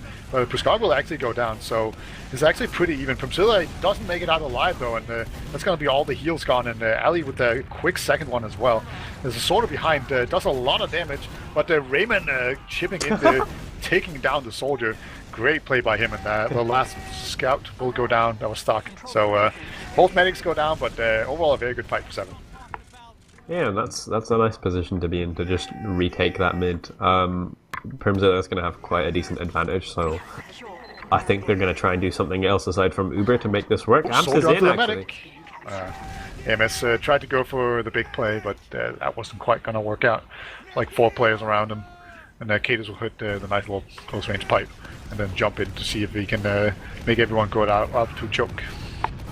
and they don't have quite a big Uber disadvantage, and they're only one player down with spawn, so if I was 7, I'd be looking to contest this. They weren't able to get much spam as they came through the choke, and still goes down, so they're gonna have to give this up, but they were so passively positioned. Prediction pipe. That was really well. I can't get over how good that pipe was. I didn't see it. What happened? Oh, just basically there was a scout standing on the rock, and he was like gonna jump out, and Katus just did the perfect prediction pipe, like aimed way away from the rock and then hit him. It's a really good pipe, but he's gonna jump in again. Well, at least he's gonna try. He's actually gonna get bounced around a whole lot. So Rising will actually deny the last once again. This has happened a couple of times already. So Rising will continue to go forward, but now the counter Uber comes in, and Permzilla, he's really far forward, but he's done a really good job of just surfing around. He's so weak though, 8 HP, eating a bunch of pipes and everything, and Happy doing some nice movement until he just drops down and takes fall damage. Just crazy. So AMS will jump in here. He's onto the medic, but I think this is his last rocket. Yep, he has no more rockets. So not going to kill any medics today. Just bombing for the sake of bombing, not even trying to get a medic back out of it. Amps just likes to jump, he's launching. But Permzilla does get out, and Raymond's only spawned now. He will be taking forward spawn, so it's a slight advantage for Permzilla in terms of Ubers, but 7 have the spawn and they're 1 round up with a minute and a half to go, so Reason need to do something if they wanna shut down this best of 3 here and now. Yeah, it looks like they are about to go in here. Katus was thinking about jumping, but he was going to do a ton of damage onto the demo anyway. That works for me. I say he just continues to walk forward with the rest of his team, and all of a sudden that was just 3 players down, and 7, they wanted to contest them, but he just got out DM'd there. Stock will go down to AMS, but gets demolished by both sorters. One sorter popping him up, and then the second one instantly just air-shotting him. Beautiful play. With 50 seconds left and a 20% advantage, they're going to be looking to push this. Stark is down, so I think it's crucial for Happy to be in this Uber, and they do realize leaving Drak to cap instead. So my eyes are unhappy for this Blasters. He needs to be getting frags here, Beater. Yeah, once again, Silencer gets popped into the air, gets destroyed by Rising. There's still Stiggies on the point, however. The sentry has gone down, and there's this bunch of time on the point, but the counter Uber does come in, so they're going to have to back off here and then come in again. There's about 30 seconds, so that's plenty of time, but they can't wait too long. There's 20 seconds now. You can just tell that they're doing the countdown in their heads. I think they're waiting for Katus, and then they're going to go. But that's all they're going to have time for. Here we go. 10 seconds left. This is so tense. They're going to have to get this, otherwise they're going to see a third map. And Stocky goes in, but he gets taken down, and Permzilla will go down as well. And that's going to be it. It's going to be all she wrote. 3-2, will 7 win this? And we're going to go to a third map. It's 1-1 in score. You got your wish. Yeah. Yeah, but that was a lot closer than the first map. The first map, 7 didn't really have a response. But I don't know, maybe... What's different about Process, do you think, that allowed 7 to win this one? And despite the fact that they got quite destroyed on Gully Wash. Yeah. The difference to me seemed like Permzilla was had worse positioning on this map. Like, that's kind of how it lost, and then... I don't know. There were a few very key pushes to how this game panned out that Raymond and Co were able to capitalize on that Uber advantage and kill Permzilla. When he's, I don't know, when I think of a lot of the European medics, he's one that I think isn't as nuts as like Raymond or Merlin in terms of mechanics, but I think positionally and fundamentals of medic, Permzilla was always quite strong. Yeah, for sure. But also, if you look at it, we see Falas this time around had a really good game. He was kind of struggling the last map, but this time around he went 27 for 15 and did a lot of work. So he definitely turned it around. So that could have been the thing that made the difference for him. Cadus with the top damage. Just showing that he can put in those big dams like he used to. Yeah, he took it personally when I told him he wasn't good. Oh wow, he did actually have 33% heals, which is that's not normal for demos in the normal meta these days anyway. Ali only having 26 heals, but yeah, quite demo heavy in terms of the heals for both of these teams. I think the main factor in that is just medics and demos tend to just really not die these days. I get that. That's how you're supposed to play. Yeah. And Cadus, Ali, Permzilla, and Raymond all doing a pretty fucking great job with that. Raymond with only 11 deaths. Yeah, 11 deaths and 13 deaths are pretty low numbers for two medics to die in 30 minutes. So both medics were doing an okay job about that, and that's even counting the couple of times where they overextended. So it's not like there were a whole lot of how many drops? I feel like there were a bunch of drops. Yeah, Primzilla dropped 3 times, Ooh. and Raymond dropped once. Big 3 drops, my favourite of which still being that Sill bomb onto second after failing it 4 times. That was the true highlight of that map, for sure. So, maybe we've just seen nothing yet. There's going to be even better fails to come on this final third decider map. Badlands. Yeah, I think there was, I don't know if it was a stream highlight or something, where I saw Ali doing something pretty nuts with the sticky jumper on this map. And I don't know if he ran it on Gully Wash, but he's been doing it a fair bit, so I want to see some more sticky jumper plays if they're feeling up to it. I don't know about you. Is there anything that you want to see? Any gimmicks? I kind of want to see. I kind of want to see people use the charging charge and then charge into last, but I don't remember if it's banned or not. I don't think it is. I think it's allowed. Yeah, right. So you just put on the. Or maybe it's the tide turner. Yeah, maybe. But so sure. You have one guy go pyro, and then you take the flare gun that can shoot down stickies, and then you charge in your demo man, and then you just stand on the point and wins. That sounds like a great strat. It's a great strat. I'm sure. Have you ever thought about coaching Beater? I'm pretty sure my team would lose everything. but they do it in style. Alright, so off the back of their last and first map win in this series, in the second map, I think Seven will be a bit more confident than they were on Gully Wash going into this third map. I think we're going to see some big boy plays from the playmakers. I want to see some Thalash sniping, some big bombs from Sill and Amps. I don't know, I think I've been a little bit underwhelmed by Stark so far. He's not doing the nuts kind of playmaking, spy, sniper, whatever, the ridiculous Stark plays that he was known for making so far. Yeah. But I think this might be the game that changes it, especially with it being Badlands, which can be quite slow, especially with how these guys like to play this map. Yeah, I want to see Stark just walk through, the chokes and get the crazy headshots or the triple backstabs. He's done so much good stuff on Badlands in particular. We've seen the Spy play on Spy where he just walked around him for ages. So some Stark Spy plays would definitely be on the top of my wish list. I wonder if Reason were getting a little bit too cocky on after winning on Gollywash, and then they thought they could just roll over them on process. Yeah, probably. Now they might have. He's that kind of player, Yeah. He lets his ego get to him when he's winning, but that can almost be, I don't know, playing with confidence can be a really good thing sometimes. Yeah, and sometimes.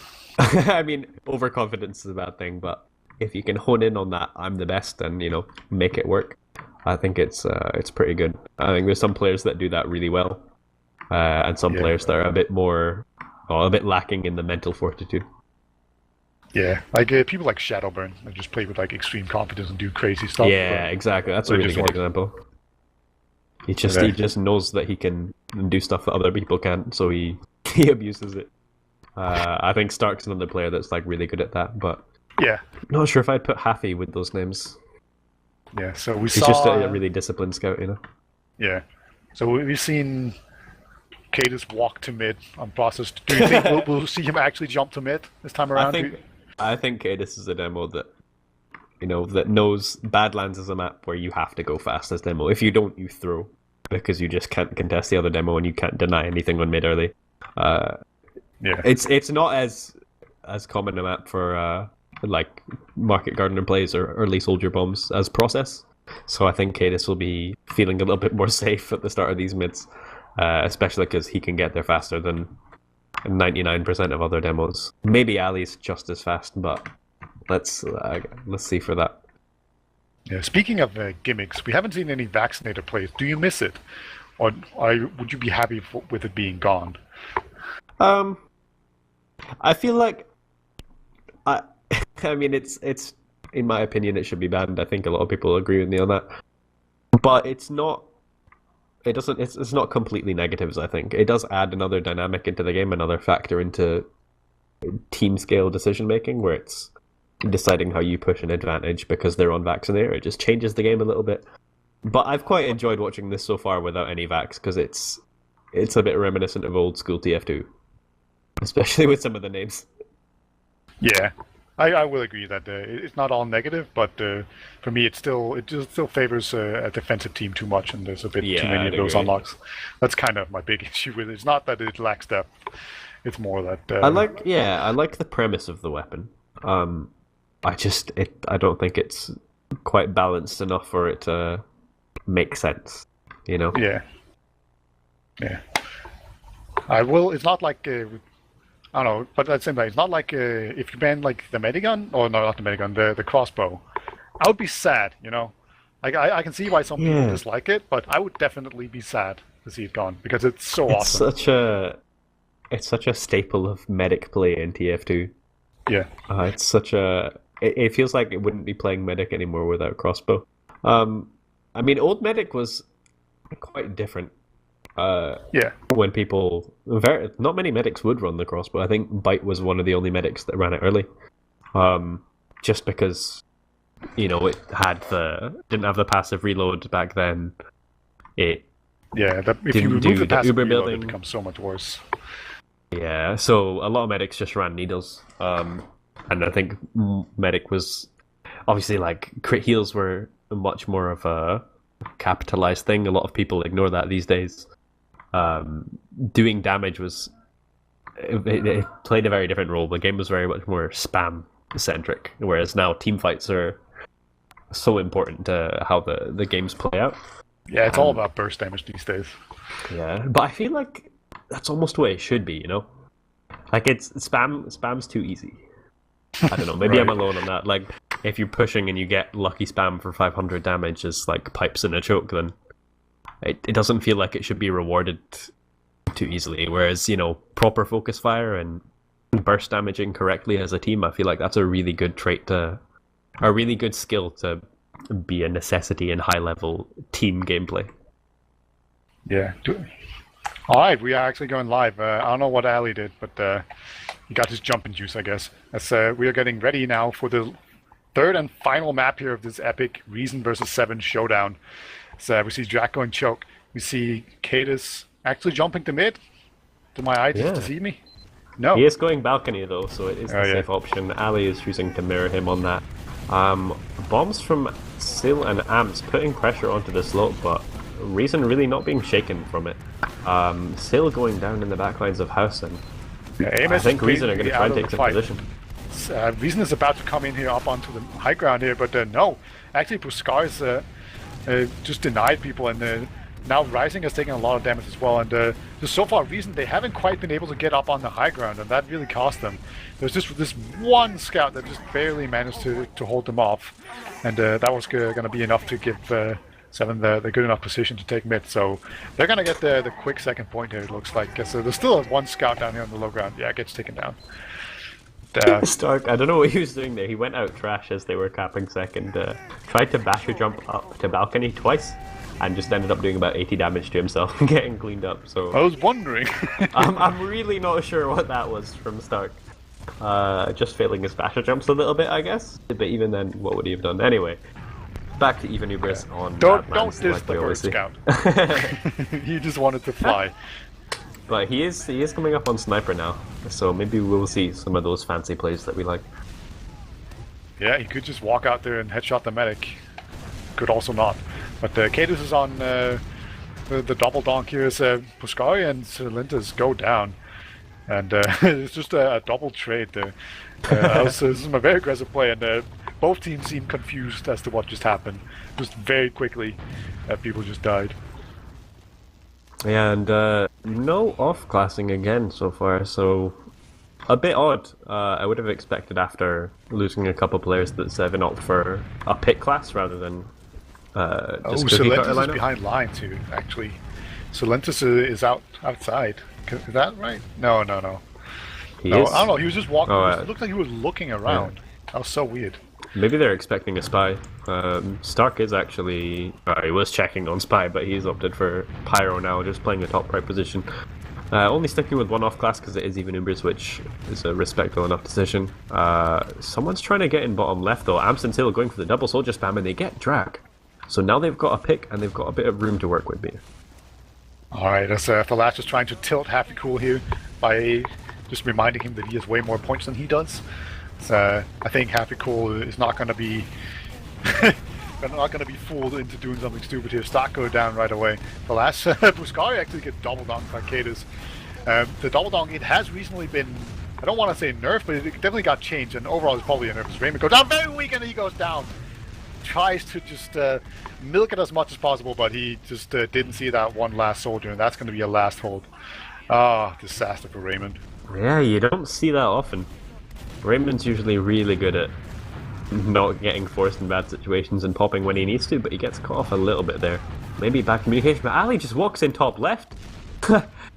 Stark had just dropped off the point, off the high ground for a second, and Ali walks in, sees Primzilla's alone, and kills him with two stickies. That came out of nowhere. Yeah, that was very clever. People don't understand, but Rising goes in here. He tries to get onto the medic, and he gets denied. I don't know who hit the air shot, but it was definitely a good thing. That's going to cause everyone else from Reason to just back off here. So now we have a tiny Uber advantage for Raymond. If they do some sort of aero building, they could probably extend it a little bit. But Cadus will actually take down to last there. And he's just putting some pressure on the right side. He's actually really far up. That was weird. He didn't go back to last. He tried to move outside. And that might have been a bit of a throw, because now 7, they can just throw people onto the point. Yeah, 30% advantage isn't that big, but 30% and a demo pick is more than enough to push off of, and they get the pick onto Stark. Half he's really weak on the Pyro. Hams is feeding him rockets, but they walk in with the Uber. They get another 2 frags, another 3 frags. Cadus is on the point, trying to do something, but that will be the round going to 7. Yeah, that was really crucial. I don't know, I didn't see the incision entirely, but I don't know, Cadus not being able to get back or choosing not to go back to last was definitely a really critical error there. Or turn of events for sure. So let's see who gets first to mid. Both demos are right next to each other when you type through them. And Ellie walking to mid this time. I don't know, I feel like they're metagaming each other somehow. It looks like they're going for Valley rollout 7. They're bombing the soldiers on the high ground. Ali and Pusgari are just playing underneath. But the positional advantage I'd give to Reason right now. Pusgari's just able to get in onto Primzilla, but gets cleaned up. And now Amps is trying to follow up, but doesn't get anything. They're fighting 1v3s, and Stark doing the same thing, but it doesn't really amount to anything. So much follow-up happening here. This is a bizarre fight to watch. Yeah, but people are chasing. Rising gets point. saved though by a nice arrow from Primzilla. Rising was going to die there for sure, but he gets saved by his medic. It seems like all the Reason guys are quite happy to run around knowing that Haffy's just going to be next to his medic and protecting him at all times. And yeah. I think it's working pretty well there. Yeah, look at 7 just coming out here and forced to actually contest this Spire. They are not letting anyone get on top of that. And it looks like Primzilla's going to have to retreat back through the choke with the rest of his team. Yeah, it's just going to be another stalemate. It looks like Stark's behind and he gets cleaned up by Thalash and Syl, so an opportunity for 7 to do something.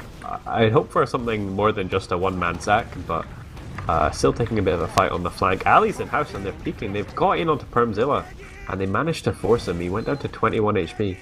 Yeah, and they only lost 1 and they got one kill in return, so that was a very successful force out. You usually don't see them coming out from second into mid. It's a lot easier to do it the other way around, but that one definitely worked out, and now 7 is going to walk in here, and they're actually just going to Uber in. It looks like they're going to get a soldier kill for it. Actually, it's going to be a scout instead, if they hit. Eventually. There we go. He's just running around them. And Rising gets cleaned up as well, actually. Ali bombing in deep to get that frag, but does lose his life for it. And they're pushing in without too much cap time, but there won't be spawners, so they've managed to get the picks to push into second here. Amps is quite weak, but the rest of 7 are healthy enough to be quite aggressive and get some cap time down here. Yeah, a lot of arrows coming in. So, you know, just you can kind of bluff your health in situations like AMS trying to go for the medic. They walked around the corner and saw a scout, and he's going to die very quickly to Happy Cool. You know, it's kind of foolish to see the medic and not assume Happy Cool's right next to him. So he'd probably learned his lesson now. Solentis is fighting a scout in top lobby here. But the recap is going strong, and there we go. It happens. Silent is the only one alive here behind them that they have to deal with before they can push, and there we go. He has been cleaned up. So now it's just a matter of where will they push from. It's even Ubers, but they do have 2 picks, so this Reason should be able to get something going here. Rising gets double air shot by Ams. Was that a triple air shot? It might have been. I only saw 2 of the air shots, but that was insane. Oh, AMS, he smells blood. He was like, let me just drop the medic while I'm at it. No big deal. I'm just the best. That's a frag clip. Big boy Ams. They're just turning up in this game, giving now 3 picks and the advantage of 7, and they're going to be trying to go into second here. Ali and Ams are down, but Permzilla dropped and they have a full Uber advantage, so they should be able to get this and get onto second. Cadus jumping in deep, gets so much damage onto Perm, but he does surf it out into his own valley. Yeah, almost nervous about him actually dropping to the fall damage there. Yeah. He got up pretty high, but he survived with about 30. He did the math. As Silentis will jump in very quickly here, doing a lot of damage and having some pretty nice movement there, just denying anyone from actually contesting Spire properly. As we do see stock on Spy, we both wished for this. So don't crush our dream, stock. Make it happen. You can do it. But the Uber's already in on last. I don't think it's going to matter a whole lot. Ali's putting some stickies onto the point, but he's out of stickies now, and look at that. Just a slaughterhouse down here on the point. Pumzilla even getting some arrows off, but the sword is just raining death onto that point, and that's going to be it. 2-0 to 7. Now with 2 rounds up, they've got a bit more breathing space to go for riskier plays or to play it safe when they want to. So I think the game might speed up a little bit just now, as weird as that seems for 2 rounds up for a Cadus team. Or I guess an ex-Cadus team now. It's hard to judge with these rosters. Yeah, when Cadus was playing, should it be called 6, maybe? Instead of 7? But yeah, we see Silentis here on the enemy side of mid. It looks like he's going to get taken down by a scout right away. Falas has gone behind in house as well, but he gets taken down. So Reason with a really strong mid right here. AMS is trying to just jump out and save his medic, but there's so much pressure here. I don't think Raymond's ever going to make it out alive here. This overwhelming force right now, and I think Ali, he's just going to go for the hero play. Oh, nope, he actually gets sniffed out there by Drak. It was a nice attempt from Ali to do something there, but Drak had his number, and now a big advantage for Permzilla and Reason to get their foot back in the door here. They should be able to get... It's a good enough chance to get around here, and that would bring them right back into the game. There's still like 20 minutes left, but they're 2 rounds down and they don't want to let this game get away from them. Stark is actually... Oh, he was still in spawn. I thought he was going to go for an off-class, but... Puskari just wastes his pyro potential right there. So he goes down right away by overextending. See Ali in the tube. He's pulling his best Dr. Phil impression right now. As he is just hiding in there, and they're going to have to deal with him at some point. They're going to have to suicide in one guy or kill everyone else, but they've actually been super slow with this push. This Heavy is doing so much work. He's still alive. As Silentis even takes down Drak. And look at that, Flash still alive. He's eaten Silentis with the second one. Silentis just on an absolute stick rampage here. As Rising can't even make it out alive. So the demo man in the tube worked out really well there. So yeah, people are just getting slaughtered right now. Puskari, he's going to stay on Pyro. He knows what he wants. Oh, was he out of ammo or something? No, I think he just had his power jack out the whole time. Oh, the back actually, and it doesn't quite go. Stark finding the opportunity, but the timing just wasn't there. Maybe if someone could have blocked, they would have had that round, but I liked the man on the mission that Puskari was on Pyro, just running in with the power jack as 7 walk into this mid. I don't know if they've seen Drak. Well, they should know he's behind. You know, he went for the back cap, so they can't be entirely surprised that he's around. But oh, there we go. They do manage to clean him up, so that's going to be a huge worry. Just that they don't need to worry about anymore. You know, having Stark behind lines is just scary as hell. Having any scout behind is annoying, but having Stark is just terrifying. He's the best scout of the game at being behind, as Haffy dies to Amps being aggressive on balcony, and Rising gets a pick on Puskari, so a bit of a trade frag going on, but I don't know that they'll be able to use this advantage and get around, because it's kind of faded now. It will be even Ubers, but they managed to get 2 points for it, which is pretty good. They're walking in bottom right, and they're going to play the slow game here. Yeah. They played it pretty well. However, they did not get in there in time for Uber. But it looks like they almost managed to make some people overextend. There's actually a back cap going on. It's a single scout. I'm not sure how he got out there, but out there he got it. He actually managed to capture it. So that's gonna make any kind of counterattack mute. Like normally, a big problem with Battlelands is you have to leave players behind. You can't really extend properly because otherwise people will get behind. By capping the Spire, that whole worry is going to be gone. The sorter on Spire right now, that's Silentis. And Cadus is just trying to deal with this choke, and they kind of split up their attention, and that worked out really well for them. Cadus was dealing with the choke, and then everyone else was dealing with Silentis behind him on Spire. So really well played, and Ubers are almost even still as Cadus goes down to AMS, and then he gets gets traded. That'll really stunt the push. I think Perm actually caught a pipe as well, and he was 80%, so he couldn't quite commit through the house. The heals are kind of in favor of Steven right now, despite the position, or well, the picks rather, being in the favor of Reason when they were entering into mid there, but they ended up losing 2 picks after Cadus goes down. And now it looks like 7 are going to take an Uber in. They kind of got forced because Ali was taking spam, but Permzilla's only popping now. And it looks like Rising's going to try and have a big Uber here. Airshot by 2 different people. He's undeterred though, tries to go on in. I think he's out of ammo though, so he's going to have to get out here. So yeah, there we go. He has 4 more rockets, but still not a whole lot to work with. And someone else just took his ammo, so now he has 3 rockets. So he's in a whole lot of trouble here. So Drac will take down Preskai. A bit of a shame. He had such good position with that Uber, and if he had more ammo, I think he would have got at least 2 kills because he had so much position on them. Yeah, Calming would have been handy right there.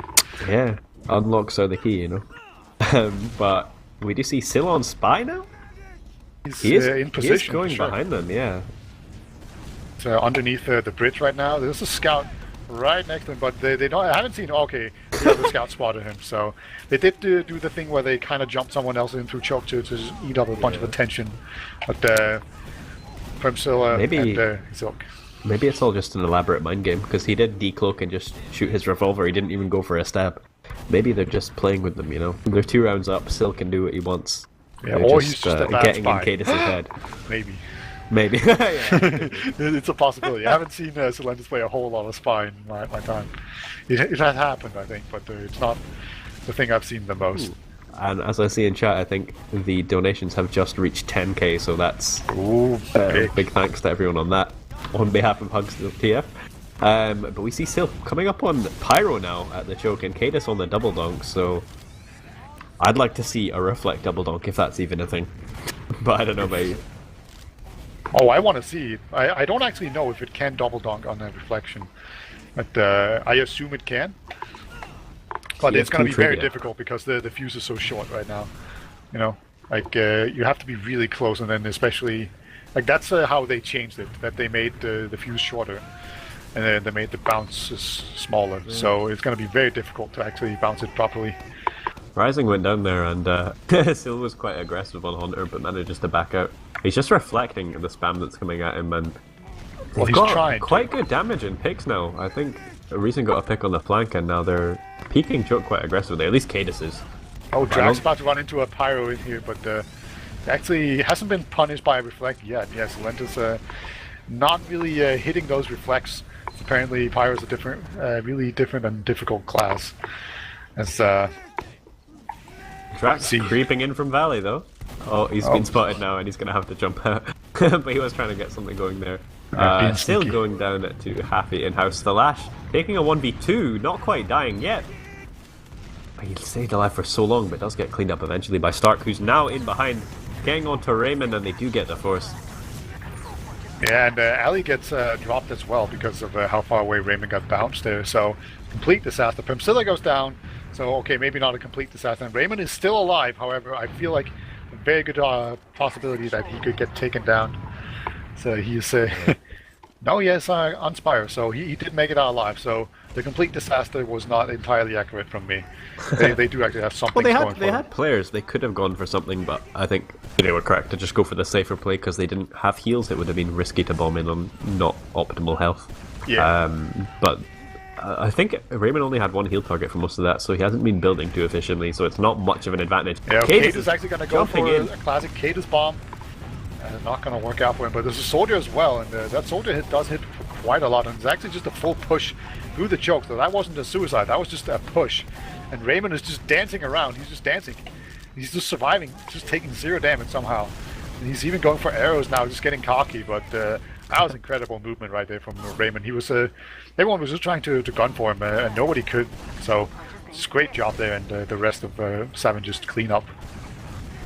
Yeah, and Cadis actually dies getting chased by Silentes. Rising gets the trade frag, but I'd take a demo for a soldier pick in almost any situation. And with the even Ubers, yeah, it looks like 7 are going to be moving off that demo pick, and they're just going to spam Permzilla back. They don't really want to be able to take an Uber trade so early at this point.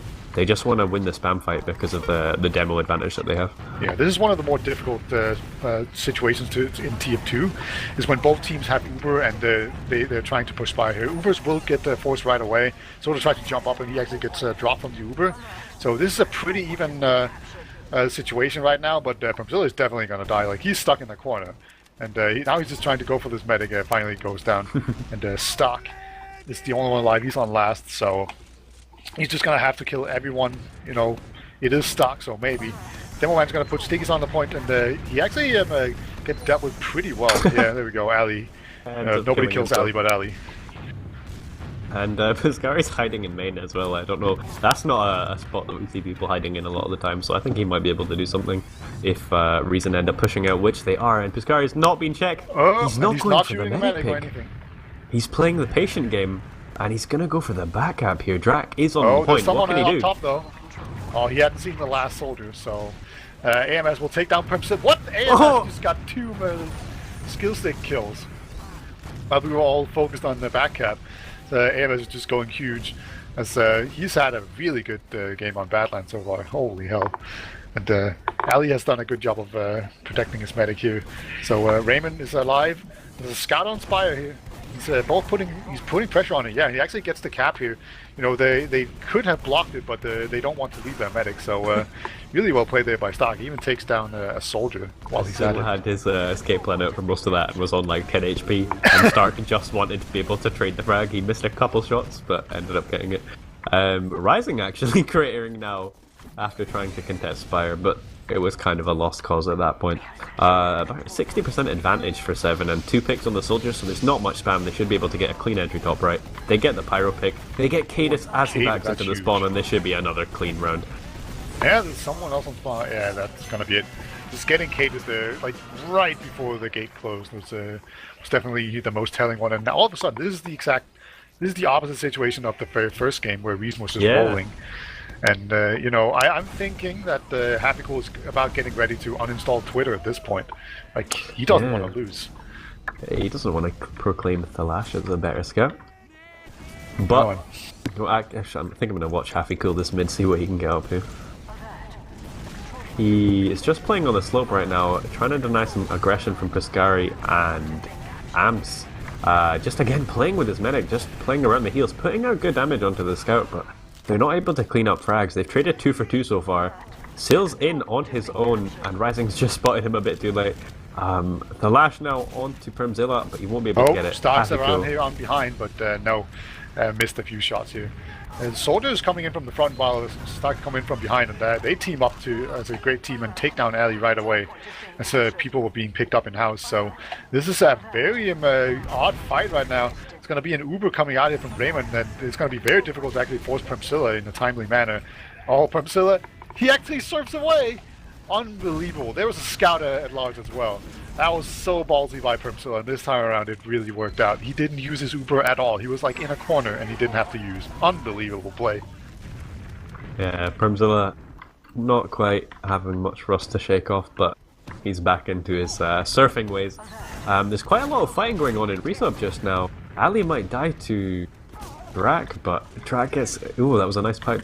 Yeah, that was a really weird fight that I saw on the flank. I think there was 3 players fighting 3 players while Permzilla was just walking through choke, and just the roamers being traded, and Stark's actually picking up Piscari, who was also going for a play and reset, but they've got a good enough opportunity to do something here. Their advantage is kind of dwindled, but they've walked in top right and they've taken the Uber off the back of the 1 pick. The counter pop comes out from Raymond, and the position's much better for 7 right now. Cadis jumped behind. I don't know if anyone expecting him to do that, but he does die to stickies, and it's not much of an opportunity for Reason. They are trying to make it work though in top left here. Yeah, Draxley not to the medic here. Raymond does get a saw, but it's not going to be quite enough. The Lash is the only one alive here. He's going for it, but no, Happy Cool, he's playing it smart. He's just on the point there, and they will cap it. So the back cap has been commenced here. Reason, they don't want to just give it up for free. Yeah. It's about 7.5 minutes left, and now it's 3-1. That was looking like it was so much worse for Reason, but Cadis, with a really odd play, jumps towards their spawn and baits people to look at him and fight him. And then while they direct their attention to him, his teammates just come in and clean up, and it was just really well executed. Yeah, it looks like Cadis going to win the initial Demo Man fight there. Actually, now it's kind of even here.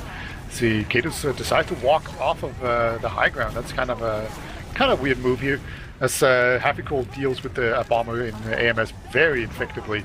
I think that might be what puts Reason over the edge here. You know, they've gotten around, and now they've have the confidence to just move forward here. There's still a single soldier behind, Scout, sorry, and he takes down Primzilla. That's a huge pick.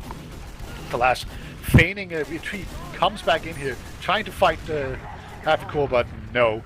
Drac Bailey comes in again. So Happy Cool. With a lull in chat.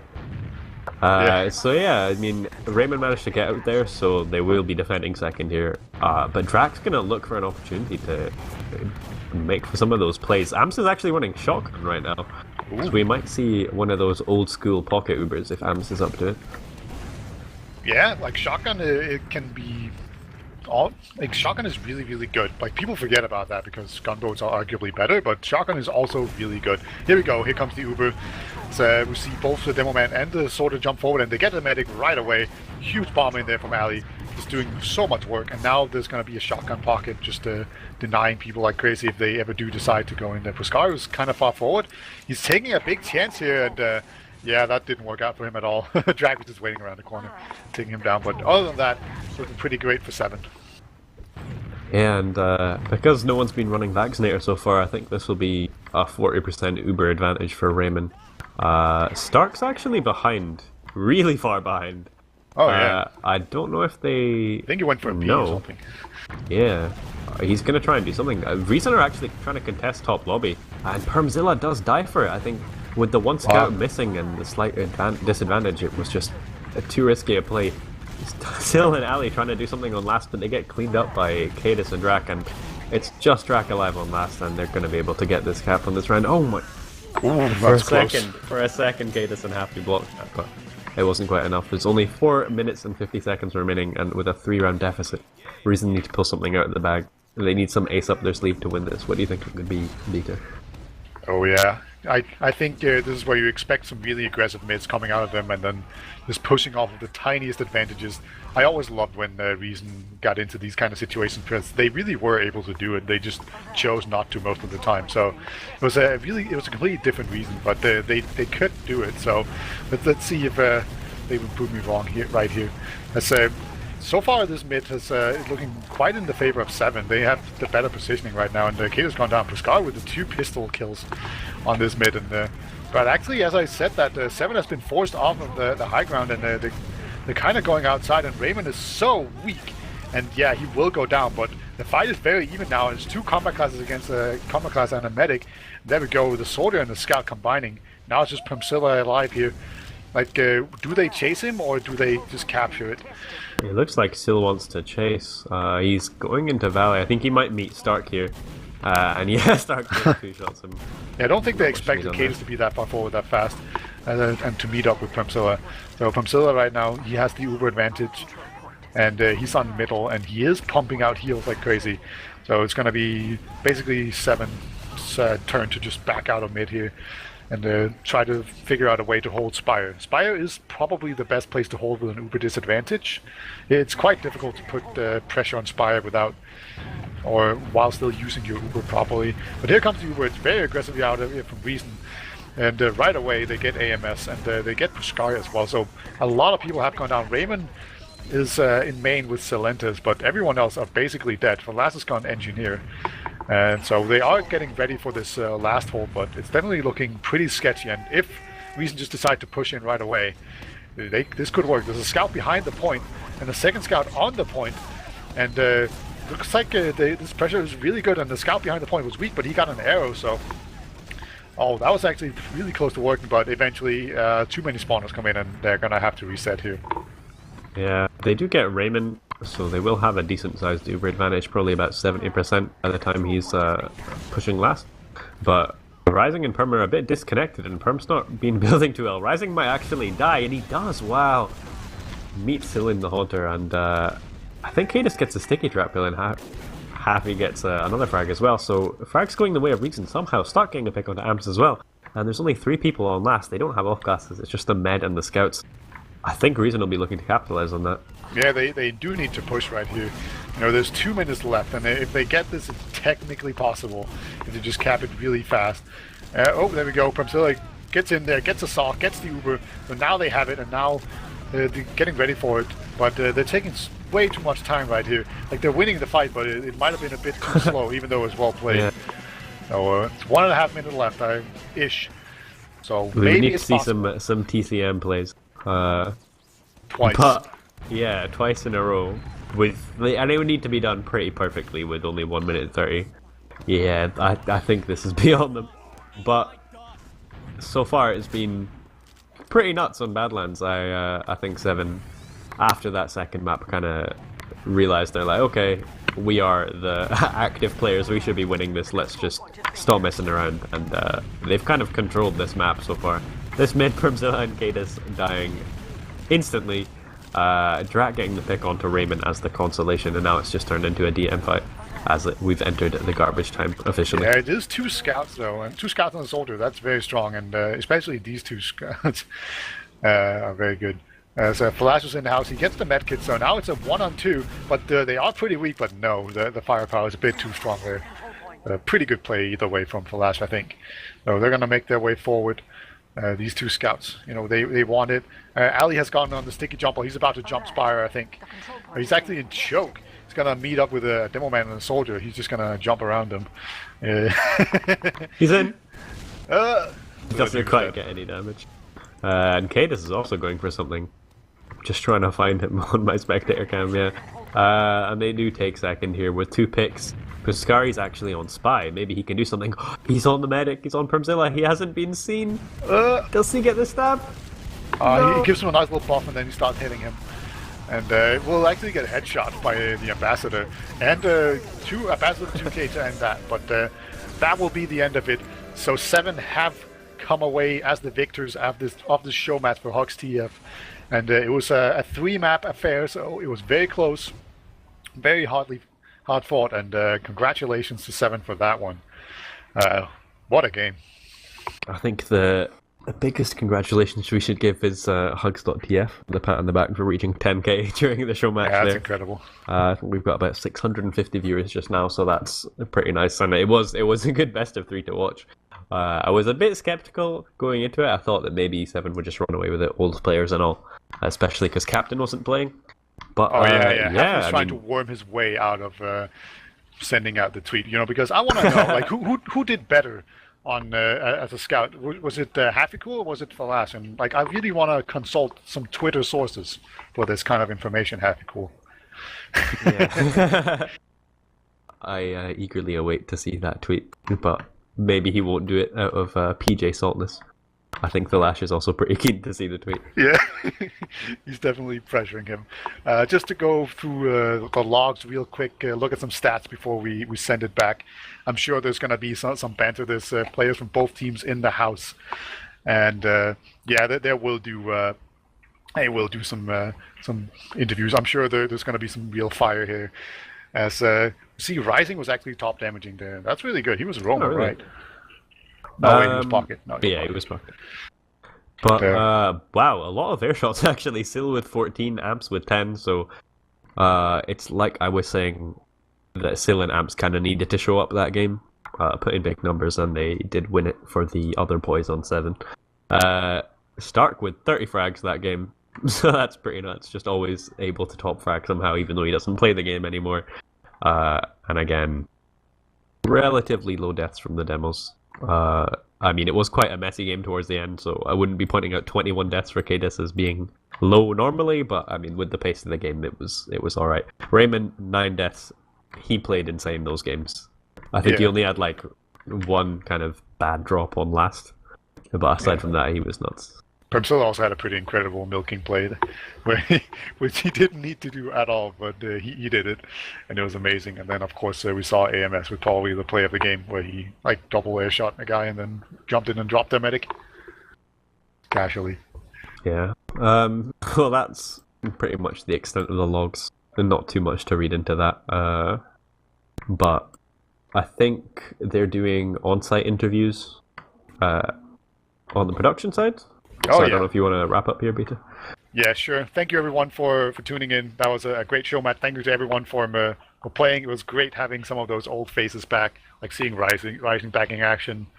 Not unsurprisingly, he's still very good, and that kind of goes for everyone in there. So it was a really nice game. I'm really happy it got set up. Thank you, Nuze, for casting with me. And no problem. Let's hear some interviews. And thank you, everyone, for reaching 10,000 for Hugs.tf.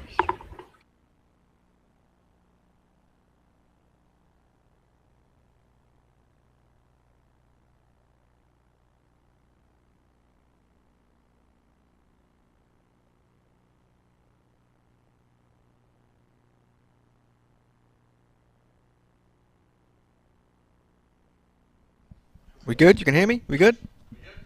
Excellent, right. Cadus, Thalash, for those somehow not in the know, wearing a fantastic jumper and a very appropriate hoodie. Thank you. First bunch of questions, probably going to go to Cadus. My man, you have done with your merry gang of washed-up gamers what no other team in Prem has managed to do this season, and that is take a map away from 7 in quite a dominating fashion. Not to be too harsh, it was a 4-0. You annihilated them. We weren't trying. You weren't even trying, you know. Gullywash just wasn't your map ready. There's had a few lucky mids. Yeah. Historically, Reason was always good on Gullywash. Do you think any of that actually stayed in effect after all this time, or do you think it was more or less just 7 played just awfully that map? It was just chaos, man. Yeah. I've no idea what happened. I couldn't help but notice a few very excited shouts/screams about how, oh my god, they're just awful. They're absolutely all awful. Who said that? Did you shout that? Yes. I didn't say that, did I? Yes, definitely. That doesn't sound First map, there was some definite enthusiastic shouting. Well, they were, but then we were awful in the later maps, so... It's, well, exactly. You made up for it. You know. Still, at least the games were reasonably close. Thash, you had your few moments of making some big plays. Nothing really I saw on Sniper. Well, you did some more Perm. Hello? Well, yeah, but Perm drops to like a light breeze. That's a classic Perm drop as well. Yeah, that's vintage Perm. Yeah, well, Perm kills don't really count as much as they probably should, to be honest. Yeah, that's true. Technically, obviously, it's kind of a LAN setting in that everyone's all around, but it was on a serving service, so you were playing online. Just wondering why we didn't see any of online Thalash. Excuse me? Little bit disappointed. No pixel headshots or anything along those lines. I mean, we would have lost process probably if I didn't drop Perm in that push. But what about the rest of the best of That three? was like the worst drop of my life. I know. I was like, there's a sniper, so just pop through. And then, I'm not gonna lie, I'm Rising asked for a buff, and then he's like, I dropped because Rising asked for a buff. I actually think... So it's Rising's fault, That was his reason, basically. because I wanted to push, and Rising asked for a buff, so what he did was just move into the sniper sightline, stop, turn around and buff Rising, and then blame me. I think I might have heard you guys call, let's push top or lobby left like 20 seconds in advance. I did. I said it like way in advance. And then, I don't know. Yeah. Rising then I asked for saw a buff, just like that was watch the the problem. angle for like 10 seconds and then Perm popped up and I pressed mouse 1, you know. So as a standard case of cheating on LAN then, basically. It's not my fault, kid. It's Body shot, right? Yeah. Yeah, it was like, there was a sniper. We knew there was a sniper. We were going to Uber in. Somehow, He jumped over the stairs. Yeah. So it just went from not being able to see Perm to like whole body disappearing in front That's of the me. classic Perm. That's a classic Perm. I appreciate Guys, that like you.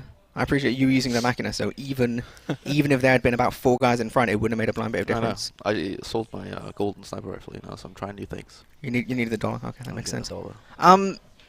In general, I think it was pretty impressive. Reasonably back and forth. Like I said, it was a decent amount of chaos. How do you think Rising performed? You know, considering he was our captain replacement. Rising's a god. I mean, it was really lame not to play with captain. Not because like we would have won or they would have won, but like me and captain played together for like forever. It would have been really nice to like play with him again, especially in that team. So it's a real shame he couldn't be here.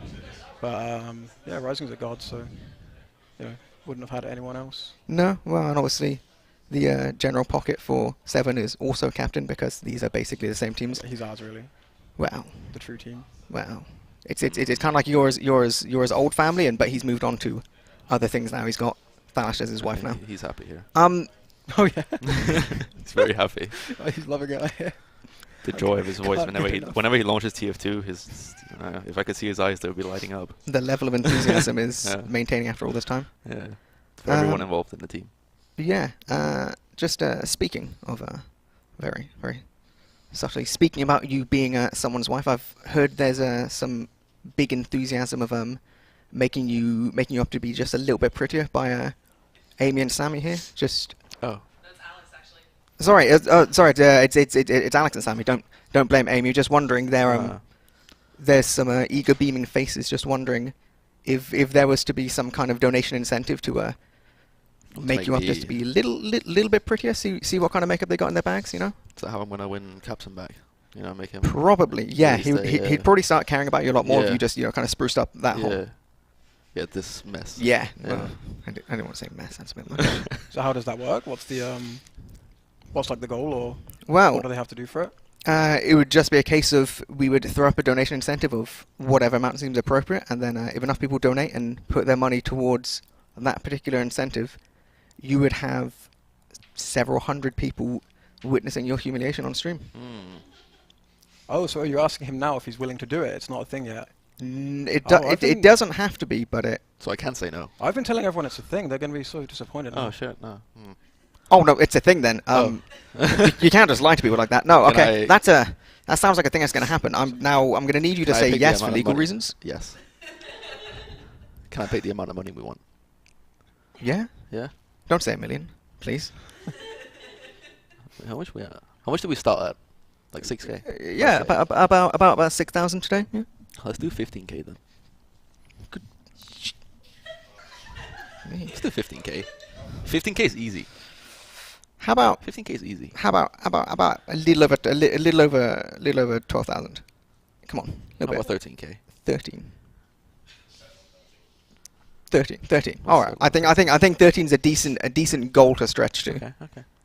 To see your favorite Premiership player in a way which no one has ever really even wanted to see him like before. That's not entirely true. Apart from captain, I know. I'm pretty sure you and him Yeah. exchanged some very weird late night messages, but I gotta win him back to TFT, you know. yeah, exactly. Yeah. Speaking of winning him back to TF2, Happy and Stark not really playing, but Not that great. do you think Yeah. you think you're Not obviously very good. definitely like way better than them? I mean, I'm pretty sure there's a tweet from Happy to confirm that now.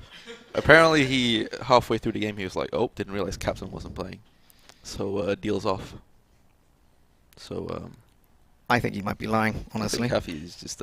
I think you might have noticed a little bit yeah, earlier. I think Haffy is probably lying because I'm pretty sure I messaged him like 10 hours ago and told him. Mm. Yeah. I think you might just be a little bit embarrassed that you are Yeah. the clear god of But yeah, gaming. be on the lookout for a Happy tweet. Mm. Yeah. I mean, it's either the fact that you're just straight up better than Stark and Happy, or Combined. Pescari's ability to pasta brain just carries you through everything. Oh yes. There was some pasta. That was a There lot was of some pasta. pasta. If I've That's ever why we, seen pasta, that is That's why we Pescari. swapped back after process. I was like, all right, that's enough pasta. We already have Sil and Ams both trying to roam, so. I did enjoy that actually. I'm pretty sure Salenta's got more kills with his stick than he did with the actual rocket launcher.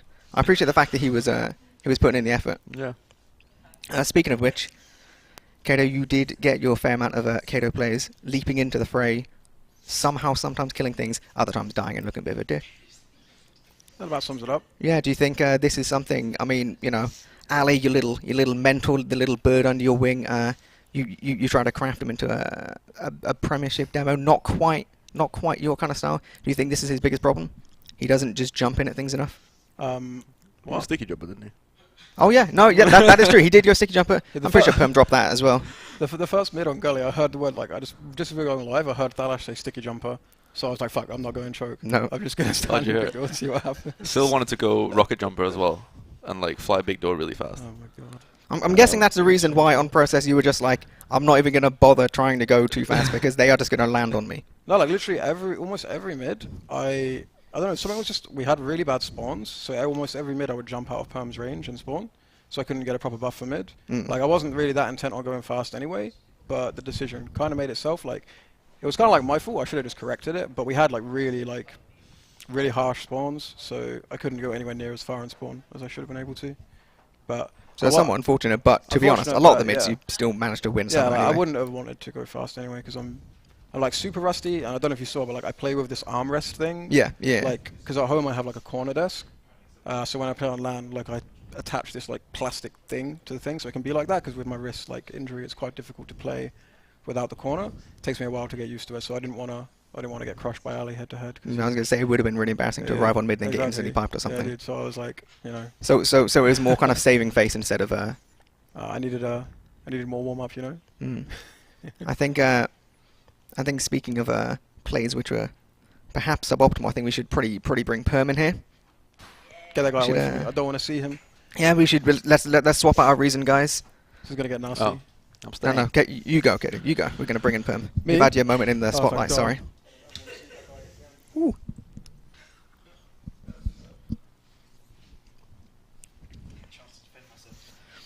Yeah, this is the bit I'm actually interested in. Perm, you washed up, right?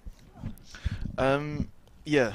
Yeah, basically. You were, I mean, some would argue not as good as you used to be. Others would argue you weren't good to begin with. I don't know, that's probably for Twitch chat to decide. What do they feel like, really? Because obviously you and Kato are playing in this big washed-up team coming season 27. Yep. I think it's season 27. I have no idea. Yeah, it is. Do this feel about the same as what you're going through currently? Just a bunch of washed-up gamers desperately trying to remember how the hell you play the game?